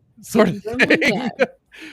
So I feel like the worst one of those episodes though was 2010 with the Ashen. What? I don't hate the episode. It's the worst of the time traveling. I'll give you that. I will be talking about that one at some point tonight. I also don't like her husband in it, so Ah. Oh, it's not such a punchable face. Shoot, what was I just? Oh, speaking of like things that I remembered from watching it way back, and I'm like, when is that episode coming? I finished SG-1, and I'm like, I never saw the episode where they used Ball's time travel machine that tracked all the solar flares across the galaxy. I was like, where is that? And then I was like, oh, that was in the movie that summed everything up. Continuum, yeah. I was like, I remember this episode. Am I going crazy? Where is it? And then I watched the Continuum. Like, oh, there it was. It wasn't an actual episode. It was the movie that basically summed everything up. So, but yes, Mobius. That is a excellent episode, and that was a really fun one. So, all right. Yeah. What about your number 3? Well, Filtered already took it, so Abyss. Season 6 you've episode. had 2 stolen from you. Let's go. See, I was expecting it for my top 2, like I said earlier, and then the very next one that we get to is my 3. Well, I was just you like, can go first on number 2 so no one steals it. Thanks. I mean, technically, you went last on 5 and stole 4 from me. So. Yes. But yeah, Abyss. I love that episode. What is your favorite part about Abyss? It's actually where we meet Daniel as an ascended being, and it just starts the stupidity of the ascended beings. I hate Oma. And like so much, and I'm just like, Daniel, this is why this is such a flawed situation and stupid that you ascended. I know you were dying and all, but come on. Well, yeah, radiation poisoning is kind of a kicker, ain't it? Yeah, whatever. But I also like it. Also was when like the Tok'ra just abandoned Jack. Yeah. Just I hate the Tok'ra. Who do you dislike more, Oma Dasala or the Tok'ra? Oma. Okay. I hate the concept of just watching it play out and we can't do anything. Just until she gets in an eternal battle with Anubis. Yeah. She kind of redeems herself and totally redeemed herself. Sort of. Is it though? But the overall, the ancients though, what a bunch of goofs. Yes. All the stuff they left behind, and they're like, oh no, we can't do anything about that. We're ascended now. You have to deal with our problems of the Ori or the replicators and stuff like that. You get to deal with that. We'll just sit back and watch you. I get them not interfering with the replicators and the gold. But those are the Ori is their fault, though. They should have intervened. Like, this is a you problem that you should be fixing. Yes. Yeah. Well, the replicators were as well. They were their creations. Mm-hmm. Hell, they should have probably also worked on a little bit of the Wraith as well. But God, yeah. It's just the hypocrisy of those kinds of characters. It drives you me just crazy. You just want to punch him in the face. Yeah. Again and again. Yeah, it's true. And then a lot of what Filter said, kind of the dynamic between Jack and Daniel is, and like when Jack is just in such a desperate situation and his best friend is there who cannot do anything for him because of stupid rules, and just the dynamic between the two of them in that kind of situation is, it's very well acted and well written, and I just love that episode. All right. So for a reminder, we talked about Abyss earlier, but that was the one where Ball was repeatedly torturing and reviving Jack. So Timon says, I think my list is number 5, Space Race. Interesting. 4, Abyss. 3, Children of the Gods. 2, Window of Opportunity. And 1, Thor's Hammer. Thor's Hammer, yeah. Cool list. Yeah, another good one. That was a rough one at the end. So, all right, let's see here. I've gone last a bunch of times, so I think I will go and then let Filter finish off our number 3s. So, speaking of Black Pill Timon's number 2, Window of Opportunity, is also my number 3. So I wrote it down. Let me remember exactly which one that was. That was Window of Opportunity was season 4, episode 6, and that was the Oh, the time loop episode. Oh, Yeah, And the Teal- Groundhog The Day. Groundhog's Day Time loop. episode. Great episode. I love that one. That was one of the other ones I remember, not entirely vividly, but I remember them getting stuck in a time loop. So when I got to that episode again, I was like, Yeah. yes, I'm looking forward to this episode. So It's so good. Jack and Teal get stuck in a time loop, and it's the Groundhog's Day. They keep reliving the same, what was it, like Freaking 8 love hours or something? 10, but 10, yeah. 10 Yeah. hours over and over and over again. And they're the only ones that remember anything. No one else does. So they start doing all this crazy stuff. Daniel's at fault for doing that too. He's like, have Yeah. you guys thought about doing something and then knowing that the thing will reset? And It's it's just like, like, because I would hey, wait a totally minute, be we're doing outta things here. I shouldn't. Yeah. that's right. And they eventually it was like, and it affected like a whole region of the galaxy, and they were basically Yep. cut off 14 from the rest of the planets. galaxy for like a couple of months. Yep. Mhm. But yeah, they Yep. started doing a bunch of crazy stuff because they're like, oh yeah, there's not going to be any consequences to anything we do. Yeah. Mhm. It was funny because I think there was I could probably go back through our chat, or maybe it was in my television channel in Discord, but Filter messaged me something on Discord somewhere with a GIF of a clip from that episode where Teal'c and Jack are hitting golf balls through the Stargate. Yep. And it was funny because, That's got to be a record. you know, I remember there being a time loop episode. I didn't remember exactly everything that happened in the episode. Mhm. And right after Daniel's like, you guys should, you know, basically no consequences, so do whatever you want. I'm like, they should hit golf balls through the Stargate. Literally 10 seconds after I said that, the next scene was them hitting golf balls through the Stargate. I'm like, yes, I called that. Because I didn't remember that part Yes. specifically. Or maybe I Nice. did subconsciously since I had watched it, you know, many, many years ago. Yeah. And it was funny, like literally the next day, Filter like messaged me that clip. I'm Yeah, like, you I said just watched that you episode watched yesterday. the time loop episode last night. Love that one, and I posted the one where they're doing It's the like golf the- balls through the Stargate. Just And I think it's- pristine timing. Yep. 'Cause I In the middle literally- of my backswing. Yeah. Freaking good. Carol O'Neill, what the hell you doing? Oh my. So it was just great timing because I literally watched that episode like a day before, and Filter posted something about it in Discord, Yep. and I'm like, I just watched that one. While we're on the topic of that, it was actually an episode Avatar, which was my number 4. Shout out to my good friend Nerd Slap, who's done my intro for Metroidvania Monday and Open Mic. In my Open Mic intro, there's a part where he face swapped me with Daniel, and it was from the episode Avatar. He sent me here's what I've got so far. He wasn't totally done with it, but he sent me what he had done so far, and I watched it, and the part where I was like, what episode is that you put my face on, Daniel? He's like, oh, it was Avatar. I literally watched the episode of Avatar the night before he sent that to me. So it was just like crazy odd timing. So twice with Stargate. Literally, I watched an episode, and then the next day someone does something that references the episode I just watched the night before. So I just wanted to mention that. Shout out to Nerd Slap. So if you see my open mic intro, when you see my face on Daniel, he's got the Zat because he's about to Zat Teal'c, because Teal'c doesn't believe that. Yeah, that's right. Teal'c was the one that went into the game because he's actually there and he's trying to convince Teal'c that he's not part of the program. He actually came in. Oh yeah. And he has to zap Teal'c to prove to him. It's like, hey, you got zatted and the simulation's not over because I'm not part of the simulation. So that's where in my intro it came from, that part of the episode. But yeah, window of opportunity. They're stuck in the time loop. They do a bunch of stuff, crazy shenanigans. They eventually get out of the time loop, and it was all because they found this device that was meant for time travel, but Ancient device. Yep. yeah, an ancient device.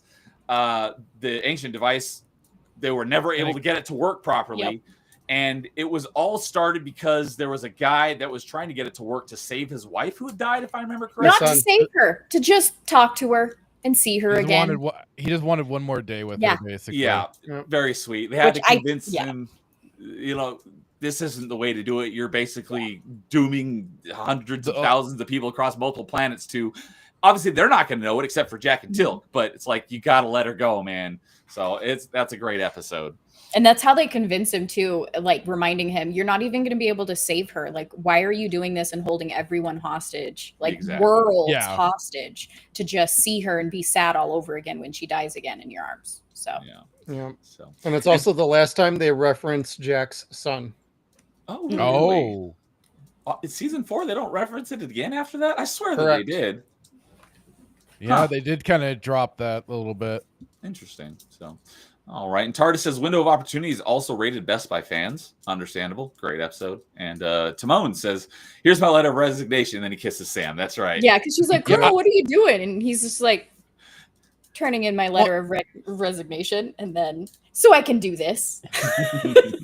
Yeah, and I recently too, Joseph Malozzi, who was part of the writing staff for Stargate and stuff, he was posting it on Twitter about that episode recently, and he said how much of an important thing it was that they made sure he handed in the resignation First. to basically solidify that, so then he could, within He still proper wasn't breaking Air Force combat. terms, so then he Even though no one's going to know about it, he You know still what? followed the procedure. yeah, he still followed procedure.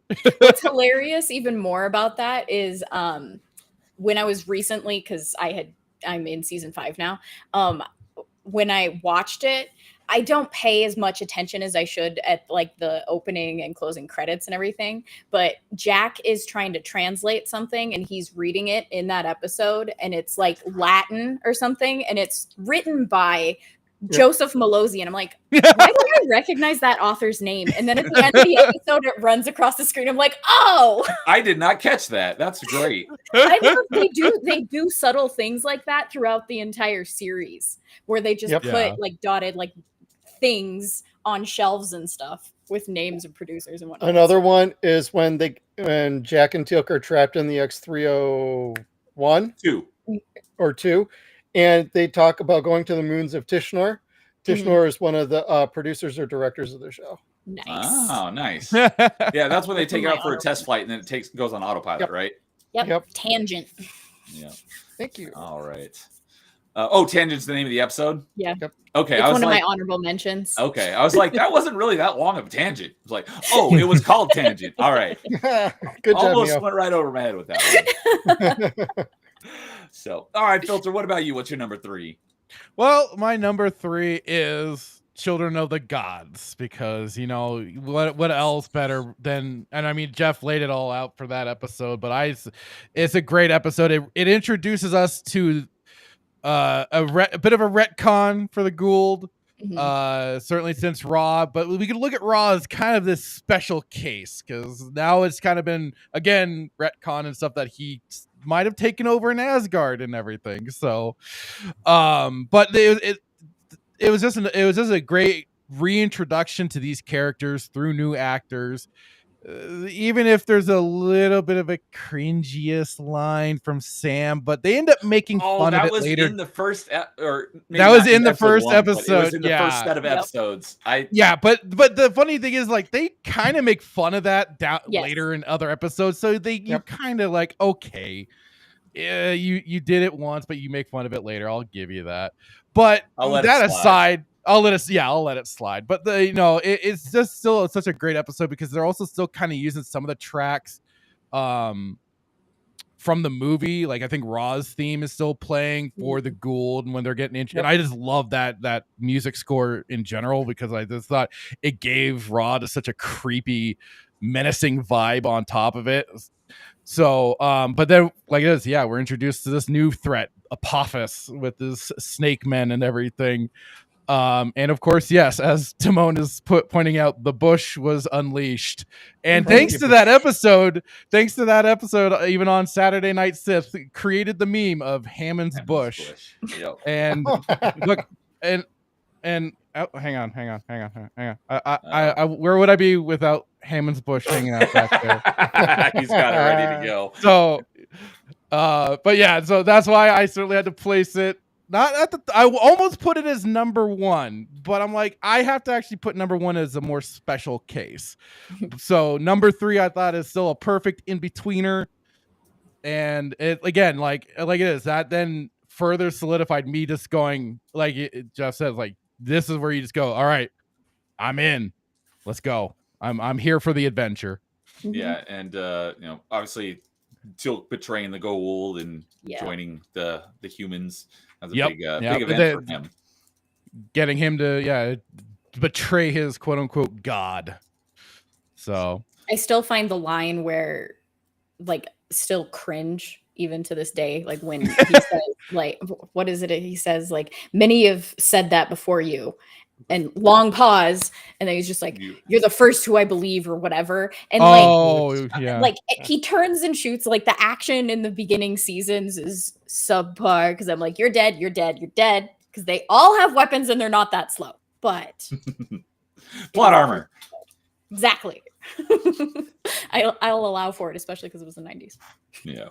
So, and we got Snap has shown up in chat saying, "How's it going, everyone? Good evening, Snap. Welcome. Have you watched Stargate SG-1? If not, you should, because it's a fantastic show. So, come to our side. All right.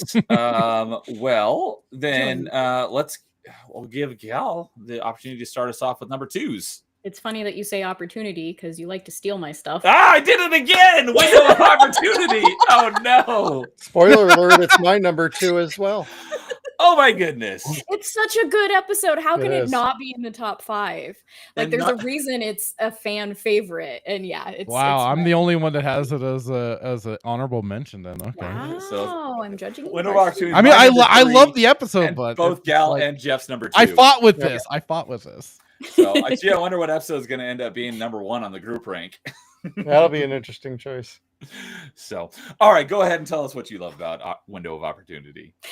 If there's anything I didn't already steal from you, I'm sorry. Oh, there is. Like when you finally get to see what happens every time Teal'c wakes up. Oh my like, God! Right?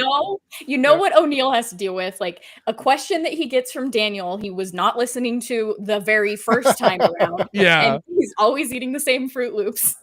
But that's just my opinion. What do you think about that? Yes. What was it? Was Teal'c keeps getting hit by someone coming out through the door? From a door. Yeah.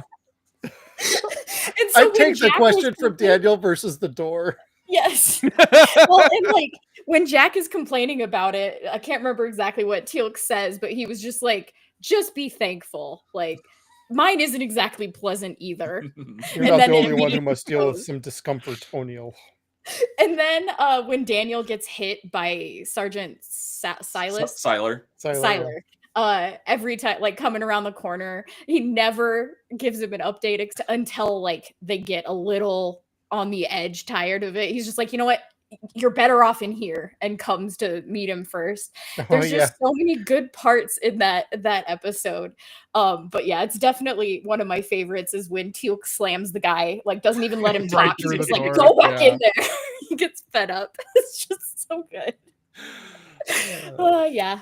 Basically the entire thing, but yeah, those are the parts you missed. Yeah, I did not mention those, so I'm glad I didn't steal absolutely everything from you. I did like the touch of when he kisses Sam. That's actually the last loop that they go through. Oh, was it? And then he's smiling in the next shot, like, yeah, big grinning idiot. Why are you smiling? He's just like, I did not realize that was the last loop. Yep, I watched it last week, and I didn't either. And then upon rewatch, I'm like, oh, that's the last one. Like, good timing and everything. It's so great. That is great. And it's just funny as they're trying to crack the code. You see them slowly but surely learning how to juggle and everything. Yes. Yeah. And O'Neill with the crazy face with the ketchup and the mustard. Yep. Yeah. Oh yeah. Yep. And Daniel juggling when he turns around to see it. He's just like, guys, this is kind of important. And they're like, no, we've already gone through this. The audience is like, we don't care. We already know what you're saying. We've already been through this a million times. They can probably teach you everything. Just let them be. So, and while we're on the topic, them to screw off. Oh, what were you gonna say, Filter? No, just that. Yeah, they were like, we're taking this loop off. Yeah, that's right. So another great, completely unrelated to Stargate, but shout out to Edge of Tomorrow, another time loop movie. Awesome movie. If you haven't seen it, I definitely recommend it. It pisses me off, but it's still a good movie. It's a great movie. To see it still. It's a great. It's Groundhog as an action movie, or Groundhog's Day as an action movie with Tom Cruise and Emily Blunt. So if you haven't seen Edge of Tomorrow or Kill, Live, Die, Repeat, or it had like 3 different names. But ended up being Edge of Tomorrow. Awesome movie. I need to rewatch that one. It's a good movie. And then Timon says, Filter, you better not have Emancipation on your list, which I mentioned earlier. I'm pretty sure it's not. All right. Jeff, you were also Window of Opportunity, I believe. So sorry for stealing your thunder as well. So I think the only one I haven't stolen any thunder from is Filter so far. think so. What do you know? So, anything that we have missed so far on Window of Opportunity that you want to make mention of? No, I think we've covered just about everything. The only thing I'd say about it is every time I watch it and every time it comes up in conversation, natural or whatever, it always puts a smile on my face because it's such a fun episode that actually ends with some poignant messaging at the end where it's like, Yeah. sometimes you gotta let it go and move on and mourn or whatever you got to do. And it's like, that's the right kind of impact you want for an episode. And season 4 is just amazing. Right after upgrades, this is awesome. So I'll be mentioning that at some point tonight as well. Me too. That was actually just 3. So Window of Opportunity was season 4, episode 6, and Upgrade, as you just mentioned, was season 4, episode 3. So, yep. But yeah, Window of Opportunity, great episode. So, all right. Well, that is 2 birds with 1 stone. I guess that leaves it between me and Filter. Filter, I think you finished off last time, so I guess I'll finish off number 2s, or I'll go and then no. You go with number 2, and I'll finish off number 2s this time. Sorry, I'm getting myself very confused. So, Filter, what's your number 2? Well, my number 2 is season 7, episode 1718. Heroes Part 1 and 2. You're welcome. You're welcome, Gal. Now Filter's also stolen from Gal. Oh my goodness. I got to say one. Because did we? One single. No. Wait. I just realized. Gal's just getting robbed the whole night. Weren't we gonna have Gal go first for number 2? Yep. I went Anyways, first. so- You've already stolen it. Okay, so yeah. I feel so bad for Gal tonight. I know. But there's still it could show up in multiple different places, so there's still a little bit of attention left.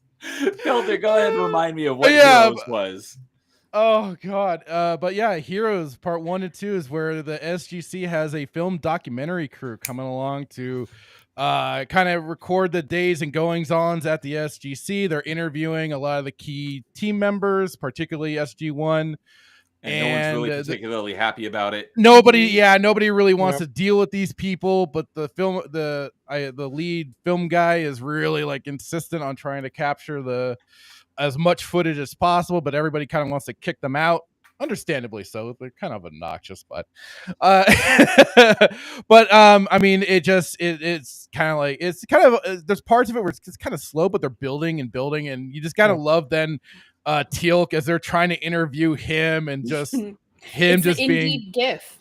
the Indeed GIF that is the GIF synonymous throughout the exactly. So, Indeed. but then it does start to boil over when they got a sudden, one of the SG teams is ambushed by some Goa'uld. They have to go out and then even SG-1 goes out because they need backup. It's a big situation. Just remember, and they are that episode. Yeah, and then they start playing with you a bit. They start messing with you a little bit. They're trying to they're really playing with this. They swerve you. They're throwing you around because they show reactions of what's happening with Carter and everything. They're like, only certain people would get that kind of reaction out of her, who could have been either mortally wounded or whatever it may be. But like you almost start to think, oh crap, is it O'Neill? And then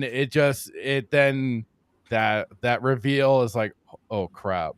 I was so mad at that point. I'm like, there's no way this is real. There's got to be some sort of sarcophagus or time loop or something. Right. And it was real. It's another set of duplicates from like right, it's another robots or something. The Tin Man. But man, like how they tell you who it is too. Like it's just that video that Daniel gave the guy on the little camcorder. Yeah. Because he it wasn't Daniel recorded. Yeah. No, it was one of the SG team members, wasn't it? So it was Daniel's camcorder that he always brings. Okay. And there's a guy whose wife is pregnant back home and he got injured. Yep. And so he was just like, you're going to be fine. But if there's anything you want to say to your wife and your kid, like record it. And then yeah. I don't want to, Jason needs to watch the show. So can't give too Hey, much. I mean, there's a lot of spoilers going on right now, so I mean, Yes, but this one's so big. Well, and for this This is episode, because this is like the episode that a lot of people will talk about as like a top episode for SG-1, and that's why I just withheld right now from giving the reveal, because I don't want to. I think it's a great episode that you kind of have to experience and watch it, and especially because it's the going from seasons 1 to this point is big, because it's also just like you have the threat of Anubis, what he's posing towards the and this is kind of one of those big moments. Was like, oh, you see just how much further. I mean, he's already solidified, but just further how much like Anubis is pushing against SG-1 and the whole thing. So yeah. It's intense. Yeah. well, and Like back I said, then on Sci-Fi Channel, they were smart and they didn't tip anything off with their tip trailer at the end of the episode teasing for the next week. yeah, And they kept that the whole next week. Like nobody knew squat and nobody was talking anything about rumors or anything from behind the scenes or anything. They actually kept it quiet for a full what a week. I was time. impressed. right? And even the episode itself, the entire time, you're like, just tell me who it is. It's Yeah. like, but they were along. They were, really but they were doing it. Yes, exactly. And it's just like, even though you wanted to know the answer, you're like, I got to see how they play this out. Well, and then they're like going through those interviews with that stupid weasel civilian dude. Yep. Speaking of, what's a weasel? It's totally not because you came into chat. How's it going, Weasel? Hope you're doing well tonight, buddy. That was not like, attacking you personally. At it's least true. I don't believe so. No, definitely not. But yeah, like, because they have to go through those interviews on like, was this really the right choice? And they all know what happened to whom. And they are just at that point of just like, this is such bullshit that I even have to be here for this interview, not even the documentary one. Like, go away. Yeah. You have no idea what it's like out there. You don't know what choices you would make. And was that Woolsey? Questions. Was that Woolsey? I think that's the guy that was there doing like followed up with the whole I think Richard Woolsey. Yes. Yeah, because Woolsey is part of IOA, but he's not the one leading the documentary. No, not that. No, he was. So he just came in for the. Yeah. So. All right. Yeah. That just remembering that one. It's like, oh yeah, I remember that one. Got me a bit choked up as well. So. It hits. All right.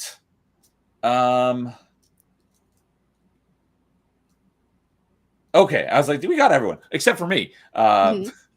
So, all right. Well, then, for me, my number 2, as mentioned earlier, although this is really not a filler episode, but is another one from season 8. It's a 2-part episode. Basically, could have been the end of SG-1 as a show, and it would have been a great ending. And it's not a season finale or season premiere. Reckoning 1 and 2, episodes 16 and 17. I forget what those that could have been a series finale right there. They basically wiped out the Goa'uld and the replicators all in one fell swoop. Oh, yep. They used originally the virus was written by one of the SG-1 scientists, but then Ball took it and finagled with it and used it to be able to dial every Stargate in the galaxy simultaneously, and they used the weapon on Dakar to send the pulse blast through it to wipe out all the replicators across the galaxy. Yep. And I forgot exactly what they did to wipe out the Goa'uld in the same episode, but they basically took out 2 birds with 1 stone, and that was like, that could have been the end of the SG-1 as a show, and that would have been a great ender. And it was just when I was going through this today, I was like, wait a minute, that wasn't a season finale? That was in the middle of a season? I was like, holy crap. So that's how I felt about Heroes when I was looking it up. I was like, oh crap, I thought that was a season finale. So, that was, with, again, Ball's help, they are able to wipe out all the replicators. And I forget the details of how they basically defeated the Goa'uld at the same time.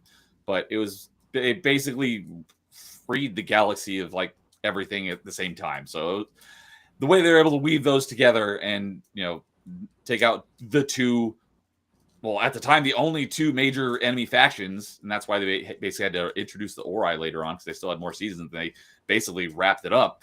They did it all in one 2-part episode. That was pretty awesome. So, AK is here saying, "Wow, wifey, what did Weasel do to you?" What's up, Kay? How's it going? Wasn't that Weasel? I swear. Yeah. Oh, Gene, thank you. Always coming in with the facts. Yeah, the scientist Felger, who I will also be mentioning again at some point here tonight as well. And Black Pill Timon is saying Avenger, not Avatar. Did I have the name of the episode mixed up? Season 8, episode 6 is called Avatar. Wasn't that Avenger? The Gua old and the armor? Avenger is the virus that Felger created. Oh. That was what he named the virus in order to dial all the Stargates simultaneously. But he didn't actually do it. It was Ball who took the virus and modified it. But they didn't. That was in an earlier episode, but they didn't know that. So Felger's thinking he shut down the entire Gate network when it was really actually Ball's doing. Yeah. So that's just like further, like Ball was just such a weird one. Just the way he interacted with the team, with them, and just like he was kind of like almost a bit of a mischief maker more than anything. Sometimes it's like, what is your goal, man? What is That's it? why he's the freaking Melbourne of the goal. Yeah. So okay. Timon was just correct. He said Avatar 2.0 and he meant Avenger 2.0. So he was just correcting himself. So okay. But yeah, that was let me get back to my tab here. Reckoning. Season 8, episode 16 and 17. Basically could have been the end of SG-1 as a TV show, and I would have been perfectly happy with that. So it would have been a great way to wrap up the show. So anyone else want to have anything to say about that one? I find it funny that all your episodes have a 6 in it. You liked episode 6 for 5, 4, 3, and 16 for number 2, so it's kind of funny. Nice. I did not notice that till just now. Oh wow. My number 1 does not have a 6 in it. I'll give you that. But is it from season 6? It is not. Okay. All right. Well, before we get to our number 1s, we have some honorable mentions, which I'm assuming for most of us, we probably have a lot. I'm going to go. I have to go off camera for a little bit, so I'm going to burn through mine real quick, and then I should be back before everyone else gets through their honorable mention. So in no particular order, as I just mentioned, Felger. Let's see here. Which one was it? Other Guys. Season 6, episode 8, when Felger and I think it was Bill the scientist go and try to rescue SG-1. Yes. But it was all a ploy. They were supposed to get captured, but the scientists don't know that, and they think they're being heroes. Just a really fun, goofy episode. And I just like, oh, that has the same name as a really fun movie, The Other Guys, with Mark Wahlberg and Will Ferrell. Love that movie. But Revisions, season 7, episode 8 was the shield that's powered by the geothermal vents, and the geothermal vents are cooling. And so the bubble is shrinking and shrinking because the planet is inhospitable, and everyone's connected to a central computer, and it wipes their memory so they don't know that anybody disappeared. Great episode. I wanted to put it in my top 5, but it didn't quite make it. That probably would have been my number 6. Also, 2 of the main characters in that episode, one of the main guys, he goes on later to be Todd the Wraith. You never see him though. You just hear his voice. I'm like, I recognize that voice. I looked him up. I'm like, oh, he was in SG-1. And he's also another very small role in Atlantis as one of Taylor's people. You see him in 1 or 2 episodes. He's one of the And his wife in that episode, I didn't realize it till today, is also the hot priestess from the weather control episode that I talked about when I was on Jeff's channel the first time. I didn't realize it was the same actress. Collateral Damage, season 9, episode 12. I basically called it the Minority Report episode, where they're trying to solve a murder because Cam murdered someone, but all had to do with memory manipulation. And this device, and they find out that it was one of the scientists who did it, but he wiped his own memory. That was a really good filler episode, so it didn't really affect anything, but I thought that was a really great episode. One of my first early episodes that I remembered when I was rewatching it, and I was like, oh, I didn't realize that episode was so early in the show. Season 1, episode 9, Brief Candle. People live 100 days of in Paradise, Jack gets old. Yeah, the I- nanites and stuff. The that nanites, affect that was a good one. As mentioned earlier, I was like going to mention it. Upgrade season 4, episode 3, where Jack, Daniel, and Sam all get these basically these armbands from the Tok'ra, and it gives them superpowers, and they go on a mission. That was a lot of fun. Insubordination. Season 3, episode 18, Shades of Grey, where Jack infiltrates the NID and goes rogue, but it's all a ploy that was in order such a great to episode. get the stolen artifacts back to the Asgard. Great episode. Shout out to the episode we just talked about on Jeff's channel last week, season 3, episodes 12 and 13, which is Jolnar's Memory and Devil You Know, where they go to hell essentially to rescue Jacob, and they defeat Sokar all in one fell swoop. Dude, like Sokar had such potential, and then they just wasted him, and all to reintroduce Apophis. I'm like, why? We had something so cool in Sokar. Why? So we talked about that one at length on Jeff's Stargate Files just last Thursday. So if you want to hear more about that episode, go watch Jeff's episode from last week. As Gal mentioned earlier, season 4, episode 16, 2010, where it takes place in 2010, and they find out that Earth has been sterilized by the Ashen. Thank you. And they basically all sacrifice themselves to get a note through the Stargate to go back in time to tell them don't go to this planet. I avoid at all costs. And then sorry, I had 10 because it was really. No, I did narrow 30 down to 5, so I have a lot of honorable mentions. But I only got 2 more. Season 8, episode 10, Endgame, where the NID is using basically a stolen Stargate to send symbiote poison to all these different planets. That was a really good one. That was close to being in my top 5 as well. When I watched it, I'm like, that's probably going to be my top 5.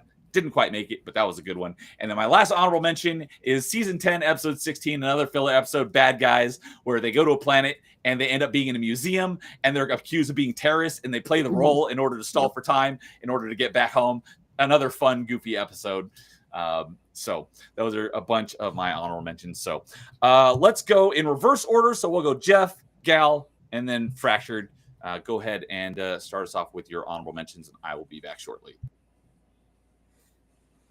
Okay, for me, Abyss, of course, the 2-part Tok'ra episode. I do like the 100th episode, where we have some little fun and some shenanigans with TV productions and what's going on with that. And we later get Willie Garson back for Wormhole Extreme and episode 200. Very comedy driven, but a lot of fun episodes. And Wormhole Extreme is absolutely another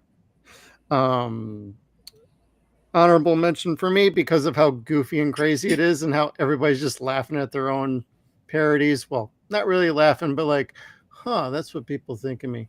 And I like how the references basically with Wormhole Extreme, like plausible deniability was all part of the TV show. That's my favorite part of that. They handle it so well. They're like, so anytime somebody just happens to mention the Stargate, we can just point to that show and go, oh, you're just talking about that. And it's like, oh, that just explains so much other things within media. Thank you. Yep. And it then definitely gets me to put my tinfoil hat on a little harder. Yeah. I love that. And he actually wears the tinfoil hat at one point too. Let's see. Last one I had was The Curse, because you meet one of Daniel's older girlfriends who then becomes a Goa'uld. And I think she's Osiris. Right? Yep. Yeah. Sorry. She's beautiful and she's a great nasty. So that's what I got. Yeah. Because I could keep going for about another 20 minutes. Of course, Neo said a couple of mine for the Shades of Grey, season 3, episode 18. And Upgrades, season 4, episode 3. When I was taking notes on some of these, I was putting like references, so I remember if I don't remember the title, I can put a description, and I put speed plus, strength plus. Like, I'm gonna just make it a video game reference. So Chain Reaction, the one where Hammond is like the NID basically threatened his granddaughters and made him resign, and O'Neill gets the assistance of Mayburn to figure out what happened and get Hammond back, because the guy that replaced him, like he wants to make a Naquita nuclear bomb, and so he completely splits up SG-1, and it like it's one of those episodes.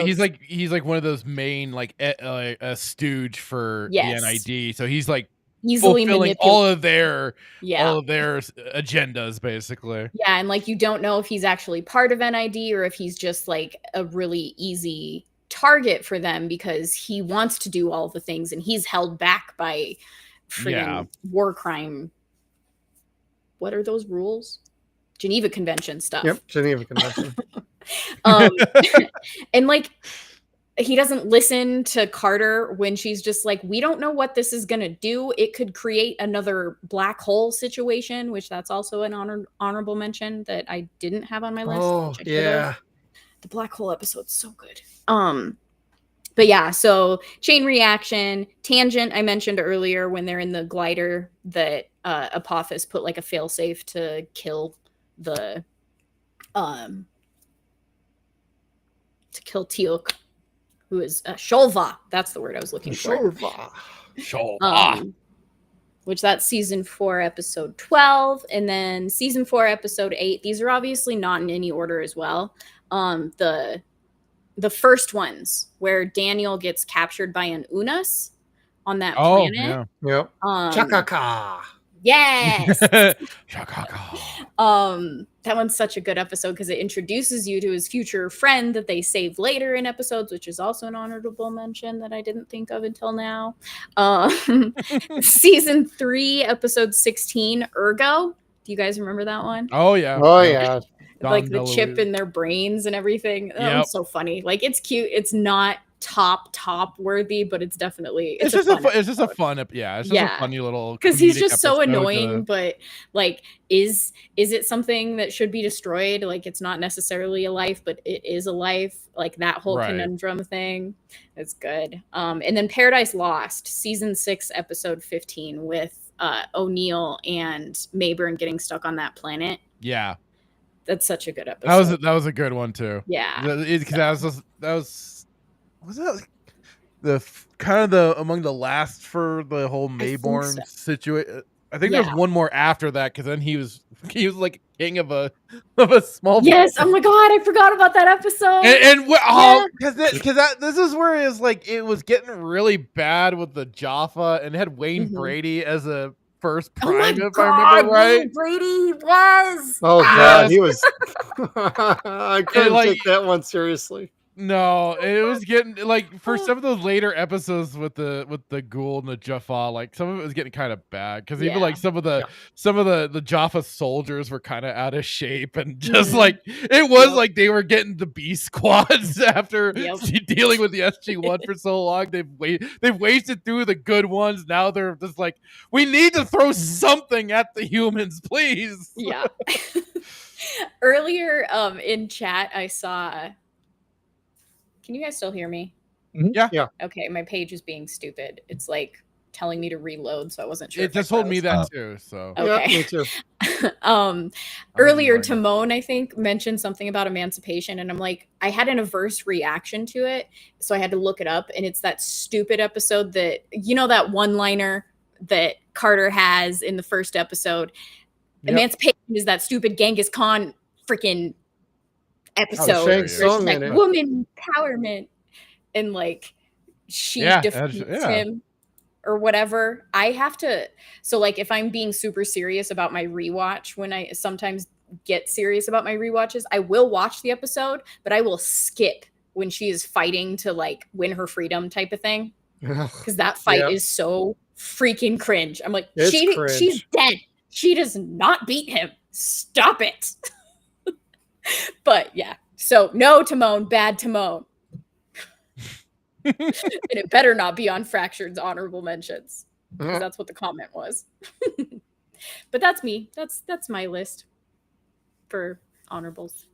God, for the honorable mentions, I have my list started growing just As we now were because I'm like I started and I was sorting through. I was like, because I've got my folder of the episodes on my computer, so I'm just kind of like going through them really quick, kind of looking at them. I'm like, Yeah. so many extras to add on there. Because I have season 6, episode 19, The Changeling, where Teal'c is having the visions and interacting with Yes, yep. Daniel, and again, it's got it because they eventually end up with like I think it was Sam is like, did everybody else get to see Daniel but me? Because I think he did. He visited Teal'c, he visited O'Neill, Oh yeah. and I think he did appear to Jonas when Anubis captured him, maybe. And then like after he came back, and she's like, did he appear to everybody but me?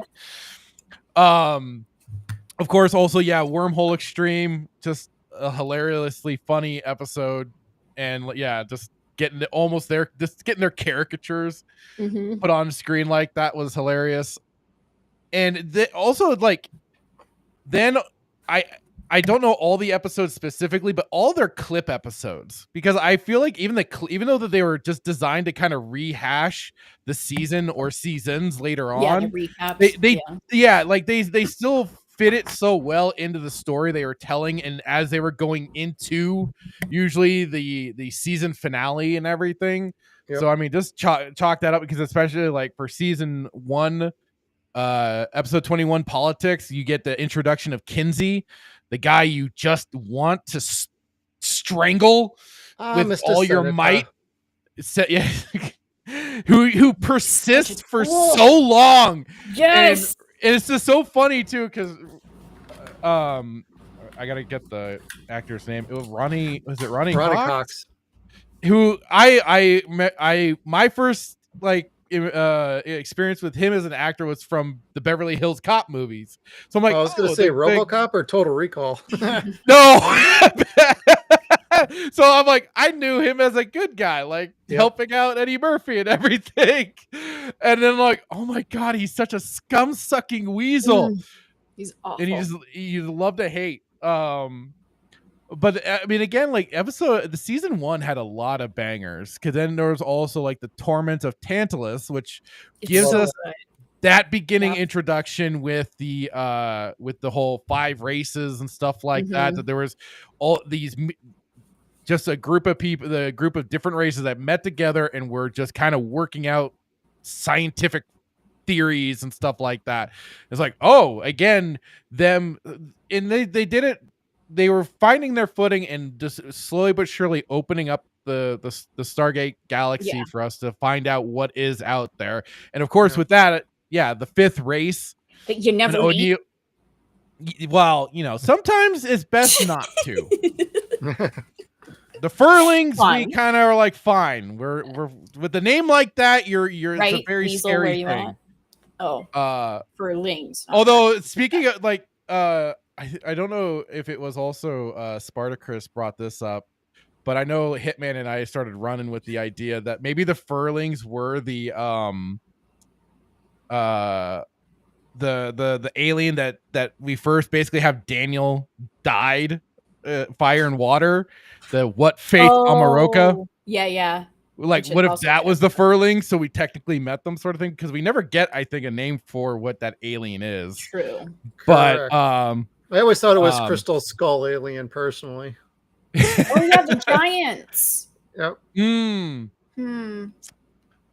So, and I have 1969 season 2 episode 21 because again, that was the introduction of time travel for them. I felt they handled that very effectively and didn't go too far with it. And it was then the very idea of they kept their messages to their future selves very minimal to not disrupt time, and they were very cautious about that, and I like that because a lot of times it's just like, we gotta mess with things. So there's that. Of course, I did have Window of Opportunity. It was on the honorable mentions. Honorable mention. That's so crazy. Well, I felt like that was kind of like gonna be on a lot of people's main listings, and I was like, there's my number ones is gonna be definitely what culminated a lot of this. So for me, yeah, I mean, that was just basically some of the episodes, and then all the O'Neill Kinsey episodes were great. Him messing with the NID, all that stuff. A character you love to hate for a while before. Yep. All Otherwise, the senators and politicians drove me crazy. Well, they made it so easy, easy to want. True. Oh, there, because we were mentioning about the Nox, and there was I don't remember the episode like what season it came. It might have been like 4 or 3, where oh crap, now I'm forgetting all the names. The Skara was basically he crash landed on the Pretense, the Tolan's planet, and they have to go through the whole trial. Yep. And they have the Freya's like the neutral judge. Yeah, she's Lord the neutral Zippy. judge. I always called him the Lord Pouty Face because he just had like that eternal pout look. Yeah. And he was so great in that episode. So every time I see him on another show or movie, I just go, Lord Zippy's here. My wife's just Lord shut up. Lord already. Zapaknu. Lord Zapaknu. So is that everybody's honorable mentions then? That just about, yeah. That I can think of, yeah. Yeah, cool. All right. So then I guess we can go to number 1, and I know Jeff just posted that he's got to leave soon. So Jeff, if you want to lead us off with your number 1, we can start that off real quick. Yeah, sorry, I got to bounce everybody. I got my other stream starting soon. So, but my number 1 is Heroes, actually. And, there you go. So someone else got to steal your thunder for once. And that's quite okay. It's a fantastic episode, and I'm weird about the spoilers on this one because I both love and hate this episode at the exact same time, both of them. Yeah. And it's like there's such nasty characters in it, but they got such an emotional, moving story. When you do find out who passed away, it's like, I'm not going to swear, but you bastard. I'm sure I can get away with that one. You took out one of my girls. Like, oh, God, why did you do that? So it's a rough one because I agree. And it gets me every damn time too. It's like, oh, come on, no, I don't Especially like the way this they one. tied it all up. It's just like, oh no. Oh, it's like a happy thing. It's like a happy thing, but a sad thing at the same time. And you're like, oh, exactly. Bittersweet. So, like, I don't watch the show, but I watched the show Dexter, and it sounds like the ending of episode. Or I don't know if anybody's seen that before, but it definitely sounds like it has a season 4 ending of that show, where it's like it takes out a main character. Like, you think it's going to be a happy ending, and then it's not. But you. That's when I stopped watching. See, yeah. So a lot of people feel that way about that show. Yep. The new season's actually not too bad so far. My wife loved the first show. I will probably watch it at some point. I was talking to someone about it on my vacation. Someone's like, it's a good show. You should watch it. So I'll probably watch it eventually. Cool. All right. So Jeff's number 1 was Heroes. Yeah, he's got to go. So I'm glad you were able to join us. Thank you. Before you head on out here, anything you want to plug you got going on over on your channel that you want to mention before you bid adieu? Yeah, Tuesday nights we do movie nights on our channel called 0 Point Reviews. We're thinking about changing our times around because of being able to do other friend shows that we want to join on, like this one. And so tonight we're doing Dragon Slayer. We're in Swords and Sandals month. Thursdays are Stargate Files, and on Saturdays we do some live streams where we just talk about pop culture, horror, science fiction, and just end up like a bunch of crazy idiots half the time. So love to have everybody over. Saturdays are usually busy nights for everybody, so we get it. But if you swing on by, just drop a hello and a like and be on your way. That's cool too. So, as usual, I got everyone's links to their channel in the stream description, but I did just also drop the link to Jeff's channel in the chat. So if you want to go give him a sub and listen to them talk about pop culture stuff and specifically Stargate on Thursday nights, you're welcome to. Although I told them this last week when I was on, I would be on there more often if I wasn't streaming myself at the exact same time on Thursdays. Yeah. It's all good, brother. Well, I'm glad you were able to make it despite being on the road, and you came through nice and clear the whole time. I only heard the slightest of audio artifacting. You sounded great the whole time, so I was glad you were able to join us. I had a lot of fun having you on my channel for the first time. So, well, thank you for having me. Thank you for meeting everybody else here. And Tech Mate and Jaffa Cree, everybody, hit that like button down there for Nerdy Neo. Hit that subscribe button on the way out. And you all have a good rest of the night, and I'll talk to some of you all on the panel soon. All right. Good night, Jeff. Good night. Later, everybody. It's nice to meet you. Nice to meet you. All right. I will go last to give everyone else their opportunity to potentially steal my thunder.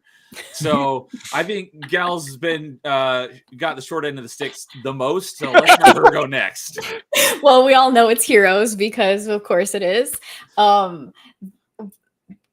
best part of that those shows, that story for me is you get to see like the character growth in the span of an hour and a half, like the 45 minutes that they are, of just like you start out really hating some characters and a character. And by the end of it, he's part and parcel the reason that you get like the goosebumps and the teary eyes and like all the feels because of the story arc that he goes through in the span of that time frame. Because he's the journalist that everyone hates, right? But isn't technically wrong in what he's saying. It's just the way he goes about it. It's like gif of Anthony Mackie from, I think it came from the Falcon and the Winter Soldier. It's like, so, he's out of line, but he's right. Yeah, exactly. And like, it's not even, so that gif and that scene, it's funny.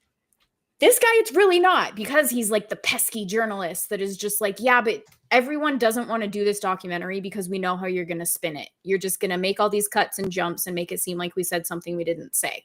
Right. And like you can kind of see him doing those things at certain points.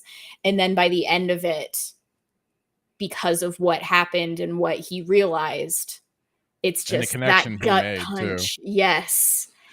He realizes what they actually do and not what, big bad military does, and you're not telling anybody anything, so you're bad. No, the secretive government agency sort of thing. But there's and you use the exact same words Gene did in chat. Heroes was such a gut punch. Oh yes, it's absolutely. So you can't not feel in those episodes. Yeah. That episode really like it's so good. There's so many good episodes in this freaking series. It's hard to pick, but that one is just, and that's the one that I mentioned in the back room that because I was doing this, I might as well watch those episodes again, even though I'm not in that season yet. And it was a poor choice because I was all like, okay, let me go redo my makeup. Gets you every time. Every time. But yes. All right. Well, sorry to steal so many of your answers. They're all so good. It's fine. Yeah. And I just looked it up. I was right. That meme with Anthony Mackie is from Falcon and Winter Soldier. And funny, everyone had Window of Opportunity except Filter, and everyone had Heroes except for me. So I mean, I'll spoil it. That's not my number one. But yeah, that was a good one. So, all right, Filter, what is your number one favorite SG-1 episode? Well, as a half representative of Saturday Night Sith, I feel I should represent Hitman just a little bit here and put the number one at season 1, episode 3, Emancipation. What an amazing, stunning and brave episode. Kerry Tagawa with being the barbarian that he is, but he's locked into being the traditionalist, and he has to okay. I couldn't. He's like, I'm gonna throw up my mouth a little bit if I keep this up. I was like, I started writing it down, and then the sarcasm started kicking in as soon as I started writing the episode name down.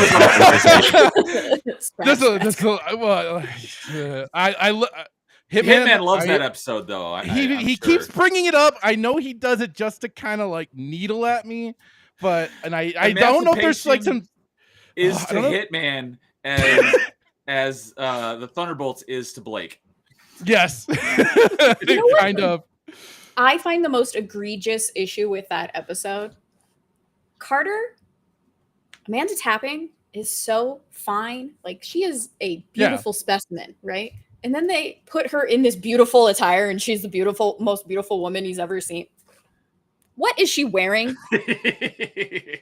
That's like they put her in like a clown dress. I'm just like, what is the costuming department doing? But anyway. All right. Okay. So what is your real number one? Okay, so the real number one is a trilogy of episodes that does take place, and in the way it is labeled here, like even with my files and stuff like that.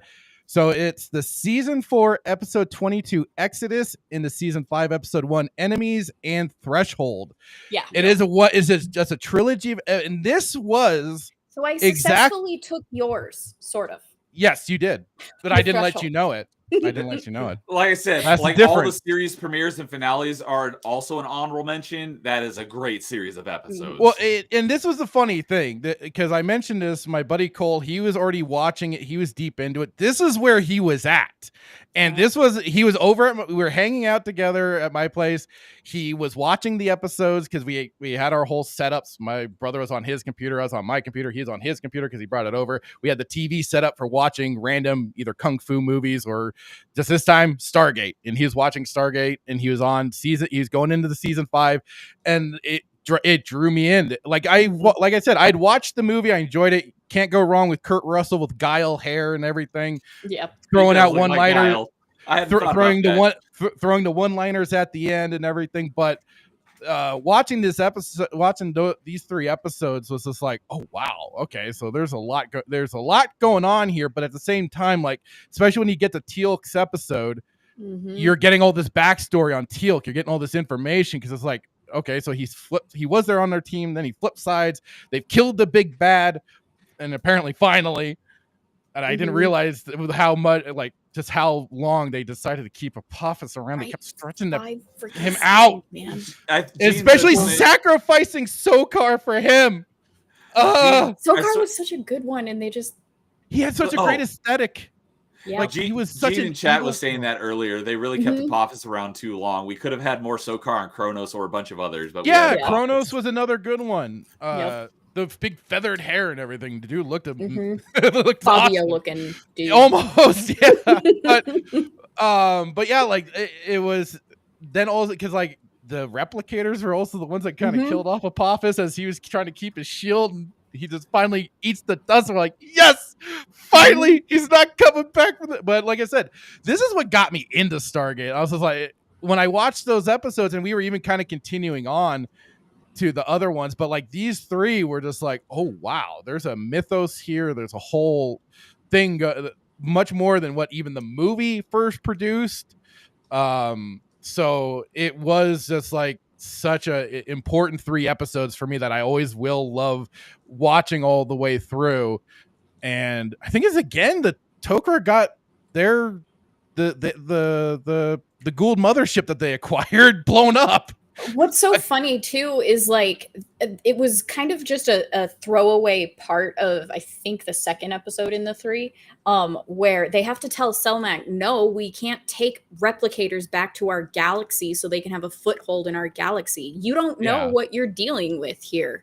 Like the Tok'ra drive me crazy. And it was Selmak, freaking Jacob, that Sam, when like I can't remember what Jacob said, but Jack was just like, seriously, and Sam was just like, now you know what I deal with. Like, things like that. It was there's it's those little details that just make it just such a great series. Yes. But then like it's the Teal'c episode where they're having him fight the mind control or whatever, which is just so funny because for Teal'c is like they always do the they've done like the like kind of mirror episode where Daniel touches the mirror, goes to an alternate Oh yeah. I had universe that sort in of my thing. original list of 30 that I had to narrow down. Yeah, and it's like in like always the alternative timelines, Teal'c is still a first prime. That was Yes. season to 1, episode somebody, 19. even. There, but for the grace of God. Yes. Yes. Daniel It's like goes it's to something some about the grace dimension of where God. Earth is being destroyed. Yeah. But here we are with Teal'c being evil, and they have to get him out of it. And it's just cool. It was just cool seeing his basically his journey becoming to first prime, and how he has to realize, oh, Apophis is a fall. All the while, Braytak is trying to lay just these little things out for him to discover. He's telling him some things, but he's also allowing him to realize it for himself that Apophis is a false god, and you have to understand this and then guard yourself as you become a first prime to him. Right, because So it's that point episode we didn't see his emotions. And that episode led into Gal's number 5, Threshold, right? That was so Threshold is the third one. So that's the this one, is how yeah. I did take one from Yes. Filter Okay. Yes. with my Threshold. Yeah. I was like, I'm pretty sure the one that Gal mentioned earlier is what we're talking about right now. Well, this is And the funny thing. Like, this was I originally had Children of the Gods as my number 1, but as I was thinking about things, I was like, oh wait, no. What else would be better than to have my number 1 is these 3? Because, like I said, this got me into SG-1. This is what made me go, I have to go back to episode 1 and get back to this point and understand everything in between, because I'm in. Yeah. So. And like, so with Teal'c up to that point, you just see him as like the stoic, no nonsense, always calm, cool, collected. But in Threshold, you're seeing how he got there. So like, he's like a kid when he became the first prime. He's running up like he's a teenage boy that just got his first like trophy. He's so giddy. Yeah, and Braytak is not like, he's disappointed in him. Yeah, you know, then he later like is telling whatever his wife's name is, I can't remember, that he had to kill his friend, and like he's emotional, and it's just seeing that in Teal'c is such a different, complete departure from how Teal'c is modern day. So it's just So just to give a little bit more summary on this series of episodes, because I wrote down a little summary of them. They connected a Stargate to another Stargate that is being sucked into a black hole, and they sent that into the sun and caused the sun to go supernova, and they used that to wipe out all of Apophis's fleet, except for his flagship was able to escape along with them. They ended up in an entirely different galaxy with the replicators. They were able to survive. Tilt got brainwashed. It's just like a whole lot of good crap goes down in a very short period of time. It does. It's a great series of episodes. Well, and they thought he had died because Jack didn't know where, like, what happened to him, and he had thought, so they thought he was on the planet that got destroyed by the supernova. Like, it's a whole thing. And they killed Apophis once and for all. That's the last time we see him. Yes. So that is a fantastic series of episodes to pick as your number 1. Thank you.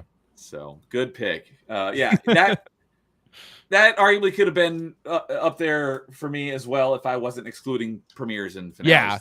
No, I know. Episodes. I mean, that's a good kind of a good rule to have. I get that, but like I said, it's just because of what got me into this franchise. So it's like that is also has to be. A kind of a slight addendum to that is why my number 1 is my number 1, but I'll get to that here momentarily. So, all right. Anything else you want to mention about that set of episodes? That's all I got. All right. So, while we're talking about that, Gene came in again he didn't get mentioned directly, but he was a goal that I really liked. And I remember Kevin Durant was the actor. I couldn't remember his character's name. It was Lord Zapakna. I liked his character. Even though he only shows up maybe like 2 or 3 times. He was like his main episode was when, as mentioned, I think she also mentioned Skara. Basically, the Tolan were the neutral third party, and they were doing the trial to see whether Skara gets to keep his body or whether the gold gets to keep control of it. And Zapakna was basically the opposing attorney, essentially. When it was funny too with that is like the person that played Scar was like one of the few people that was the returning original cast members from the movie. Because all the other actors that were in the movie were recast for the show except for him. Yeah, Scar and the dad. Yeah. Yes, the dad. That's right. I've seen him in a bunch of other stuff too, but I can never remember. Oh yeah, he's been in so many different things. Was he in The Mummy? Yes. I think so. Yeah, he was. Like he was like a scholar. I watched The Mummy recently, so I remember seeing him in it. It's such a good movie. I want to say that Zapakna showed up in a later season, but he was played by a different actor. No, it was still the same actor, and he was an underling to Anubis. Okay, because I could have swore I was like, that looks like Zapakna's outfit, but I was like, that doesn't look like the same actor because I'm like, I know the look of Kevin Durant. He didn't have the big headdress on, so you saw a little more of his hair and everything. So, but Gene says but for the grace of God episode I mentioned earlier is her number one. So cool. That's early on season 1 episode 19. The alternate dimension one that Dano goes to. Timon says Christopher Judge also appeared in MacGyver with RDA as Richard Dean Anderson. Richard Dean Anderson. I saw one episode of MacGyver one time. Like, give it a watch. I do plan to watch it because we were talking about it on Stargate Files on Thursday. But I saw like one episode as a kid, like on like we were at like a hotel. And there was like nothing on, and I was like, "Oh, this looks cool." And I watched them. Like the only thing I remember was he created like these little magnet things that attached to the side of these little floating security robots, and they exploded. That's the only thing I remember. But I was like, I like the look of this. So I do plan to go back and watch it. Oh, Gene always coming in. Kasuf or Kasuf. I don't really remember how to pronounce it, but that was the dad. Oh yeah. Yeah. She's on point. But yeah, even in MacGyver, there's episodes that are basically kind of like how with O'Neill and Mayborn, he kind of has his own Mayborn in that show a bit. Although the guy is actually out to kill him. So, all right. Well, then, for my number one, similar to Filter, where his number one was the one that got him into it. This wasn't the one that exactly got me into Stargate SG-1. I don't remember if there was a specific episode. But when I started rewatching it last February, there was one episode that stood out, and it's the one I remember the most vividly, and I could not wait to get to it. And a little cherry on top for Gal is that she mentioned it as one of her honorable mentions. So sort of slightly stole some thunder. But my number one favorite is season 2, episode 15, A Matter of Time, the black hole episode, which we were just talking about in the episode you were talking about, because when we were talking about they bring the gate to a black hole, that was originally set up in this episode. So episode 15 of season 2, A Matter of Time, there's a group, I don't remember what SG team it was, but they go on to some planet and then they dial the gate and it connects, but like no one comes through, and they're trying to figure out what's going on. There's the planet that they're on is close to a black hole, and so science was always my favorite subject, and specifically astronomy. I've always been a huge fan of astronomy. It's always been my favorite class.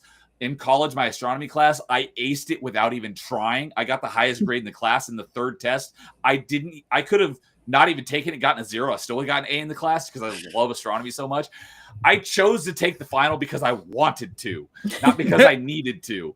I just love astronomy. Nerd. So the thing that really annoys the crap out of me is that semester of college when I took that astronomy class, black holes have always been, like, for any major astronomy nut, black holes are like the most interesting thing in astronomy. I left for Thanksgiving break a day early because I think I went to Colorado to go snowboarding with my cousins. That one day I missed of class, the only day I missed the whole semester because I loved going to this class, was the black hole day. So I missed the black hole day in my astronomy class. But I love astronomy, and I know how like black hole affects physics and the whole like time dilation thing. That comes into play in this episode. A lot of people who aren't familiar with black holes and astronomy and time dilation, like their exposure to the whole concept of time dilation was the movie Interstellar. That's really the only other movie I've seen time dilation really take effect. Other than you could argue Ender's Game, but that was more in the books than the movie. But this was like the first time I saw that the concept of time dilation be put into some sort of medium of pop culture. And so they're on this planet the planet's getting sucked into a black hole, but because of the time dilation, time on the other, SGC, time is running at normal speed, but on the planet that this SG team is on, time is getting slower and slower because the closer they get to the black hole, the slower and slower time gets. And that's how actual physics work. So they're trying to figure out why the gate doesn't disconnect after 38 minutes, because that's established in lore that a gate cannot be, or a wormhole cannot be maintained for longer than 38 minutes. There's a bunch of other episodes where it stays longer than that, but there's good explanations for why. And this is one of the earliest episodes where they can't figure out why the gate won't shut down. It's because the difference between the time affecting, time running normally on the Earth side of the gate, but on the other side of the gate, time is slowing down. And eventually the planet is, slowly getting sucked into the black hole, and time gets slower and slower, and it starts bleeding through to the other side of the Stargate. And so the effect of the wormhole actually like getting sucked backwards, and it shifts gravity in the embarkation room in the SGC was just really cool. And they end up having to essentially like blow the fuse on the Stargate in order to get it disconnected from the wormhole. Otherwise, the black hole on the other side of the Stargate is going to suck all of Earth into the Stargate and destroy the entire planet. So they get the perspective shifts because, like I said, the gravity is getting coming through the Stargate is stronger than the gravity on the ground. So everything's getting pulled into the Stargate. So they actually have to rappel down a rope from the control room, and they're parallel to the ground because of the shift in gravity, and they're over the Stargate's like this, and they're going this way, not this way, because the gravity is so strong at the Stargate, and they have to detonate a bomb to essentially overload the fuse of the Stargate in order to get it to shut down. And so I love astronomy. I love the concept of black holes and all the craziness that comes with time dilation and stuff. And I thought they handled that in this episode fantastically, and it's the episode I remember the most, and the one I was most looking forward to rewatching it for the first time in 15 plus years. When what I say, Matter of Time. So that is my number one favorite episode, and I love that episode. So I just want you to look up a Matter of Time episode number just one last time for me. Season 2. Well, so there are a couple discrepancies in episode numbers between season 1 and season 2, because season 1, Children of the Gods, the episode that we mentioned, that is the first episode, is a 2-part episode. So in some parts, it's episode 1 and episode 2. And other people count it as one episode. So the episode 3 is actually episode 2. Same thing with season 2. There's a 2-part episode, which people consider it as one episode. So the actual third episode, they count it as the second episode. I count them each as separate episodes. So some people may say it's episode 14, some may say it's episode 15, or maybe it's 15 and 16. But that's why 16. That's why I was like, wait a second, did you actually I was like, wait a second, did you complete the 5 in a row and not even notice it? But I can see what you mean. There are, depending on what website you go to, you'll see different numbers of episodes for the first 2 seasons. So like IMDb has Children of the Gods as 1 episode. So I always had to add 1 to it on any episodes I wrote down on my list, and same for season 2. And so I started doing that for like all the subsequent episodes. And then I think I was writing one down for season 4, and I had it like as season episode 9, and I looked and it was season 8, and I'm like, wait a minute. And I'm like, oh, it's because that only the pushing of the extra episodes is only in seasons 1 and 2, and then all the rest of the seasons you don't have to worry about it. So that's why. So and right here at the end, Phoenix Santos, who dropped into Metroidvania Monday last night, is coming in. Hello, Phoenix Santos, saying hello, Neo and panel. Don't mind me lurking here. We're just about to wrap up, but if you are a fan of Stargate SG-1, I highly recommend rewatching from the beginning. But if not, good to see you anyways. So what about you guys? Do you guys have anything you want to add to A Matter of Time? Just that I forget how early on in the series it is. I always felt like it was a later episode. So Same anytime here. I rewatch, I'm like, already? Rip. And I'm like, wait, this is only, really? It was only in the second season? Yeah, It's like one of those. 3/4 of the way through season 2, just like Yeah. a lot of these other episodes. I'm like, I thought that was way like the second Stargate. I thought that was in like season 3. Nope, it's in season 1. So, but yeah, that's my favorite episode. I love that episode so much. Just talking about it again, even though I'm this close to finishing Atlantis, I might just go and rewatch that episode tonight just for the heck of it. Yeah. Sometimes I do that too. Just like throw a dart at my favorite episodes that I like to watch. And I think it was Jean in chat. One of my my favorite parts of that is actually we're watching good men die in slow motion, Captain. Oh, I That didn't even look line. at chat. Yes, that's a good one. Because there is a part where they get the video feed from the MALP on the other side of the Stargate. Yeah. And they're trying to figure out like what's going on. That's when they realize that it's going, obviously on their side of the Stargate, everything's in real time. But because of the time dilation on our side of the Stargate, it's in slow motion. They're trying to figure out like, why is it in slow motion? They realize it's the time dilation because of the black hole, and they're watching, this SG team die in slow motion. There's nothing they can do about it. And I think Carter was kind of talking excitedly about the nerdy side of it. And Jack had to bring her back. I think that's what that line was, but it's just one of those lines that sticks with me forever type of thing, because you're just you can picture the different scenes taking place slowly of what are we watching here? And it's just a profound statement of that's so depressing. Yeah, it's that. It's so interesting because not something you get to experience, especially as a physicist. Yeah. This is like the holy grail of physics. But having a team of people on the other end that you can't do anything to save and they're going to die is also that bittersweet sweet moment that there's a lot of those throughout Stargate. Yeah. So well, and it's just such a balance because the scientist in a person is so contrary to what a normal person or the way a normal person processes information. Their brains just work differently. So for people that are super on that spectrum of scientist, may not be able to even know that that's what's happening and process it like a normal human. And that's what that line is. It's just, I need to remind you what is actually happening in layman's terms. These people are dying. Yeah. And so it's just, So good. And I pulled it up, and it was SG-10 was the team that got sucked into the black hole. So, Filter, anything on this episode? It wasn't ever my major favorite kind of episode. I always kind of ignored it a little bit. It wasn't really one that I mean, it was interesting from the science aspect of it, but it just really didn't grab me as much. That line that Gal brings up, yes, really does stick out, but it just always was never really a favorite for me personally. It just was like, okay, let's keep it going, come on. Fair enough. So let's see here. One other thing I was going to mention, but I don't remember what it was. So all right, well, that about does it for top 5 SG-1 episodes. Thank you guys for joining me. I had a blast talking Stargate with you. Jason, are you interested in watching it yet, or?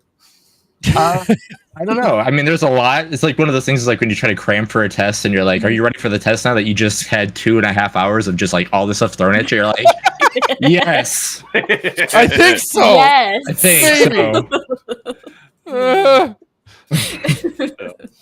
All right. Well, Jason, lastly, before we say goodbye, we always like to do a group ranking where, the more something gets mentioned, the higher on the list it goes, and we get a top 5 kind of collectively of the group. So what is the group ranking for SG-1 episodes? All right. So the official SG-1, did I say that right? Yes. All right. So the official SG-1 top 5 is number 5, season 1, episode 1, Children of the Gods. Number 4, season 6, episode 6, Abyss. Number 3, season 5, episode 2, Threshold. Number 2, season 4, episode 6, Window of Opportunity. And number 1 by quite a bit is season 7, episode 17, Heroes. Yeah, sounds about right. Had a feeling. Had a Yep. feeling. Yeah. So, well, that was a lot of fun. I'll leave that till the end. So thank you guys for joining me. I'm glad that you guys were able to make this happen. And I hope you had as much fun as I did. So we'll go around the horn here and let everyone shill what they got going on. So, that's what I was going to ask. Filter. Yeah. SG-85. Where did that come from? Oh, I just made it up on the fly. Okay. I thought there was going to be some profound, 85 was my favorite number because of this. No, all right. 85. Well, no, 85 is just my birth year, and that's it. Oh, okay. I wanted an SG and then a number. I was like, what should I use? Oh, birth year. Perfect. There we go. That was it. Nothing is down. Nothing profound or anything. Okay. Well, with that, what do you got going on that you want to mention? Oh, just I have been revising a lot of stuff on the Fractured Filter channel. I gotta still kind of retool certainly my streaming setup, but for now, as always, Saturday Night Sith is the thing. 4 p.m. Mountain Time, 3 p.m. Pacific Standard Time, where myself and my buddy Jay Hitman talk nonsense and whatever else we can dig up on the interwebs. But mostly, we've been going over comic book stuff. He's been forcing me to watch stuff and read DC comics because he's a big DC guy, so he's trying to indoctrinate me, I guess, into it. He's kind of insidious like that, a little bit like Reapers. So he's kind of needles at you in your brain, and it's just like, all right, fine. Otherwise, then of course I'll be on Static 2020's channel for the weekend pregame, where we just kind of point and laugh at Clown World, and sometimes he makes people cry and leave, and I laugh.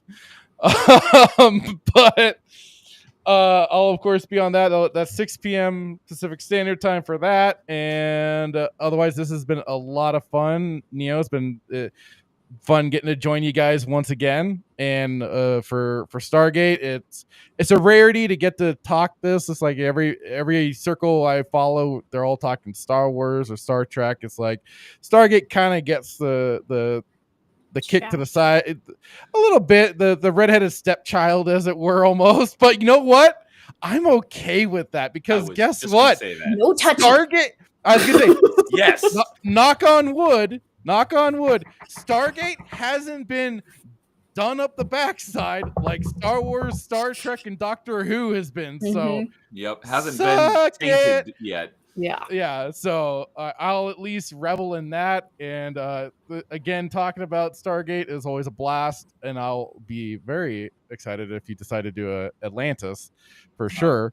I'll be talking about that here in just a second. Yeah. So and now I'm just gonna have to throw on Stargate and start watching again because god dang it, do I love the show. It's a big sci-fi for me. So yeah, that's all, Stuart. It's so good.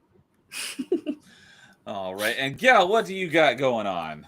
Well, every Wednesday, I may not do it this Wednesday, tomorrow. I do my Cook in the Book stream where I take the book list, collecting dust in the corner, and read it to you so you don't have to.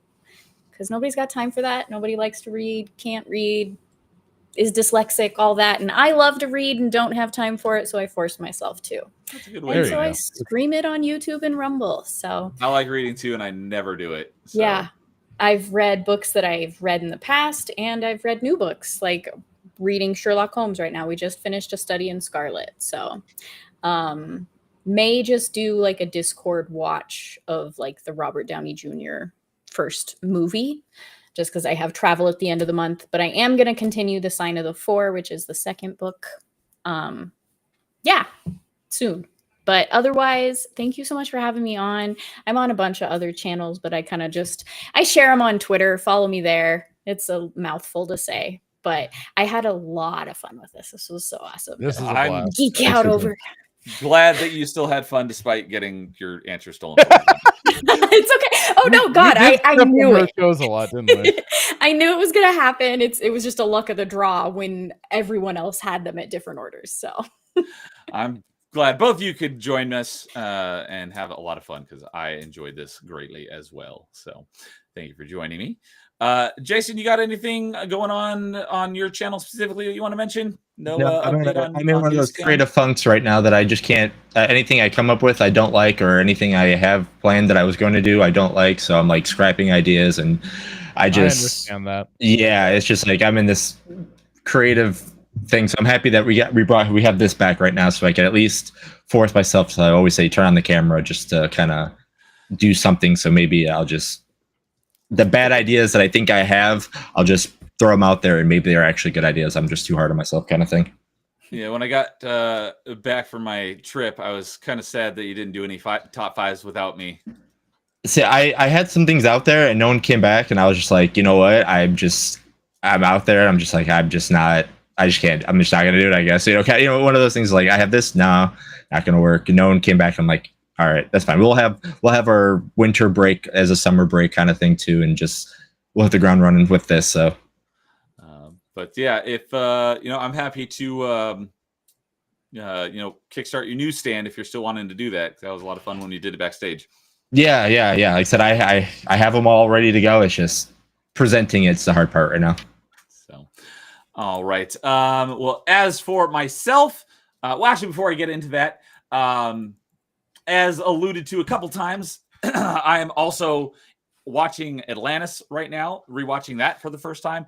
I am right at the end. I have like 2 or 3 episodes left because or anyone who doesn't know, SG-1 ran for 10 seasons.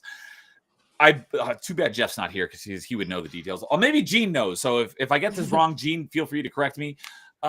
The idea was they were going to renew it for, I think, another 2 seasons for seasons 11 and 12. They got canceled. So the very last episode of SG-1 is like not a series finale like at all. It was almost like a placeholder episode.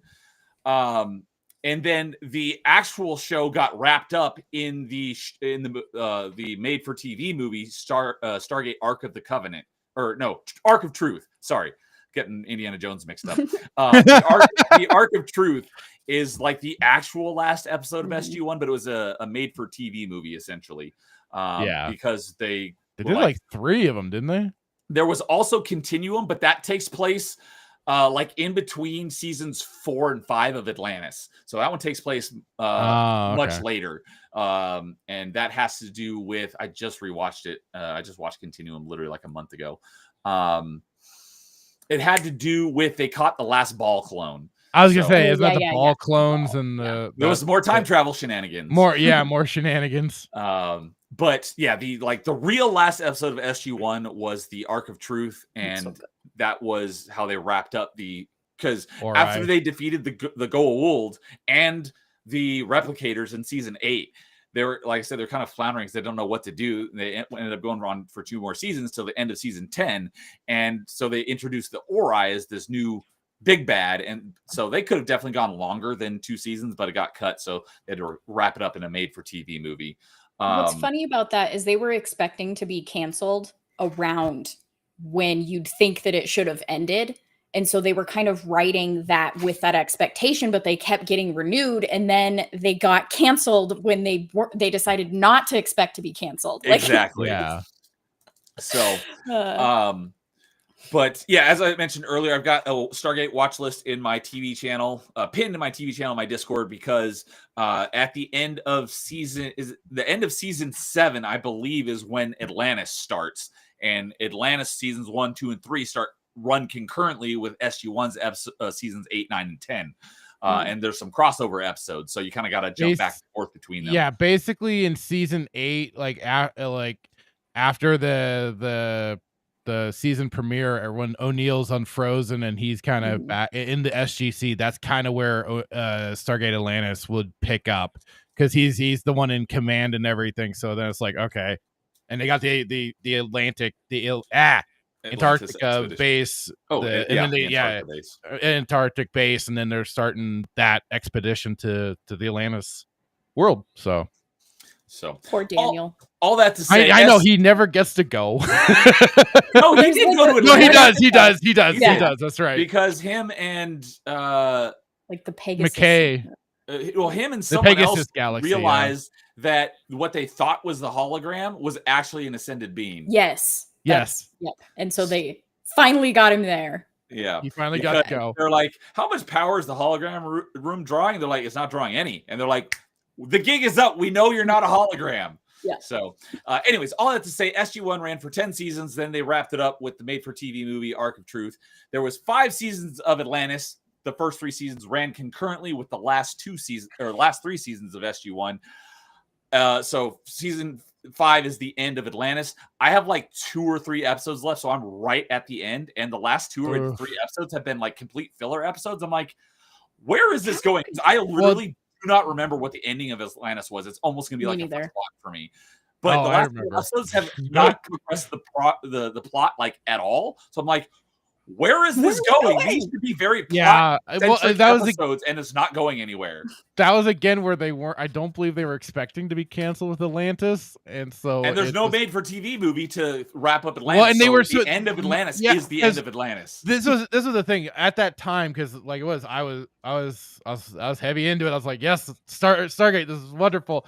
But they were getting the announcements, they canceled and everything. They did and I was following Joseph Malozzi's blog at the time, and he was talking about a lot of stuff because they were trying to produce some TV, basically the sci-fi channel made for TV movies for Stargate Atlantis, and it was going to be the Atlantis was going to be on the moon. They were going to have it on a moon base basically, and they were going to try, and it was going to eventually I forget all of the details that they were kind of like rough drafting basically, but they were going to have like I always forget there was supposed to be some other faction on Earth that was trying to infiltrate.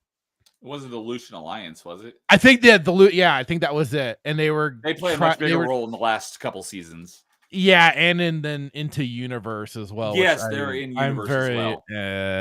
On Universe.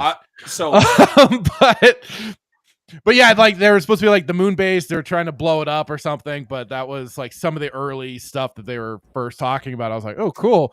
But then like they finally there came a point where it's like, nope, Stargate is basically done at that point, because that was while Universe was going on. And they were still trying to work things out, but it's just like, all right. Then it just kind of came to an end, and I was very, very sad and without a show to watch, other than of course continually rewatching the episodes I already have. But it was still like, oh no. So, all that to say, I'm almost done with Stargate Atlantis rewatch. I'll be done before the end of the week for sure, because I have like 2 or 3 episodes left. So, sometime probably before the end of the year, we'll do a top 5 Atlantis episodes. So you guys are definitely welcome if you want to come back for that. So if you want to, get prepared. So we'll do a top 5 Atlantis sometime in the next few months. So, and before I give my last little spiel, Kay is still here saying, just jump into it, Jason. You do good stuff, which I totally agree. I know some people have trouble finding the motivation to do it. And so I say just do it, So better to get your creativity out there and tune as you keep running. Perfection can paralyze easily. So yeah. Gene says, I hated Unending, which I believe was the very last episode of SG-1. Terrible final episode. Yep, there it is. Thank goodness we got the movies, but too bad we didn't get the 3rd movie and the SGA movies. Exactly what you were just talking about, Filter. Timon says, opinions on Ben and Claudia joining SG-1. It's funny because Jean says Jean says loved Ben, hated Vala, but she likes Claudia, the actress. But I loved both. Vala, she appeared in an earlier episodes before she became a permanent part of it. character. Yeah, her introduction to SG-1, I believe, is when she was dressed in the super soldier armor and took over the ship and took Daniel hostage. Which started that whole thing. I'm a sucker for a good redemption arc, even if it's like a female character that I'm not attracted to. Like, no matter what, like good redemption arcs, I'm gonna love the character just how it is. So because Jack was taken off SG-1 when he became General O'Neill and took over control of the SGC at the end of season 7, I believe. And that's kind of where in season 8 they kind of didn't know where to Yeah, go they with kinda it, and picked- so there was a lot of filler episodes, although a lot of them are really good. I was sad to kind of see Jack go and him replace Hammond, but I think that bringing in Ben Browder. thank you, who's plays Cam and Vala, I thought they were pretty good additions to the team, and both of them came from Farscape, which I haven't seen yet. So It's an interesting show. It's an I need to watch interesting show. Gal, you have not seen it either. I have not. Yeah. Okay, Fractured, you have seen it. I have. It's a Seen 2 trippy. It's a trippy. Jason knows more about it than I know we about do. Farscape. It's a trippy show. The great thing about it is the practical effects that come from Jim Henson's company. And when I first started watching, I'm like, there's something about this puppetry that's going on in this show right now. And I paid attention to the credits to the end. I'm like, I knew it. I knew it. It was Jim Henson's company that did the creature effects. And I thought, that is so cool. So that was kind of what kept me watching. Like it is, the show is kind of wild. So it needs watching for yourself. I couldn't do it any explanation. Okay. Yeah. Timon also says, yeah, they're right out of Farscape. I did know that they were in Farscape. I don't know. I didn't know about Farscape back when I watched it, but rewatching it, I knew that they were both in Farscape. So I did grow to really like them. And they tried to film the movie while they were filming the season episodes, but didn't get the approval. They regret not just doing it. Gene says, and if I recall, it was Prometheus. Yes, Vala took over the Prometheus and took Daniel captive, and that was pretty funny episode as well. It was so good. They have such a great dynamic. They do. Daniel and Vala have a great dynamic. Then Jack took over for Hammond at Homeworld Security when Robert. I keep want to say Robert Downey Jr. Richard Dean Anderson chose to leave the show and just be recurring. So yeah, because he wanted to spend more time with his daughter, if I recall correctly. Okay. Yeah, MacGyver needed to retire. He's getting up there. And Simone says Farscape is awesome. Cool. Good to know. He says watch Farscape. Okay. One thing that I learned from Jeff when I was on his Stargate Files the first time earlier this year is that Richard Dean Anderson was just like a super prankster, like off camera, and he really was like the glue that held them all together. He was constantly he started implementing some of that into O'Neill too, with some of his bits in it and everything, and kind of his own sense of humor and everything. And that's why it's also then to the added joke, O'Neill 2 L's. It's just all that little stuff that he's sprinkled in throughout the seasons and stuff. It's like, okay, that's how you also separate a lot more his O'Neill from Kurt Russell's O'Neill. Yes. Yeah.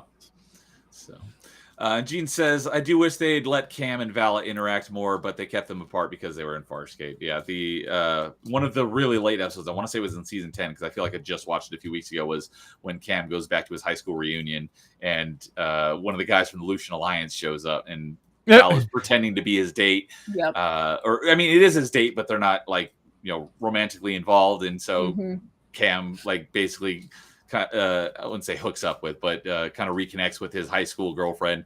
That was a fun episode. So, all right. Well, with that, last but not least, I'm back to my regularly scheduled programming. So that means Metroidvania Monday. I did that last night. I started Metroid Prime 3 it'll be my first playthrough in like 10 years. Had a lot of fun with that. So I'll be doing that for the next few Mondays till I beat it. And then I'll be moving on to a very controversial Metroid game, Other M.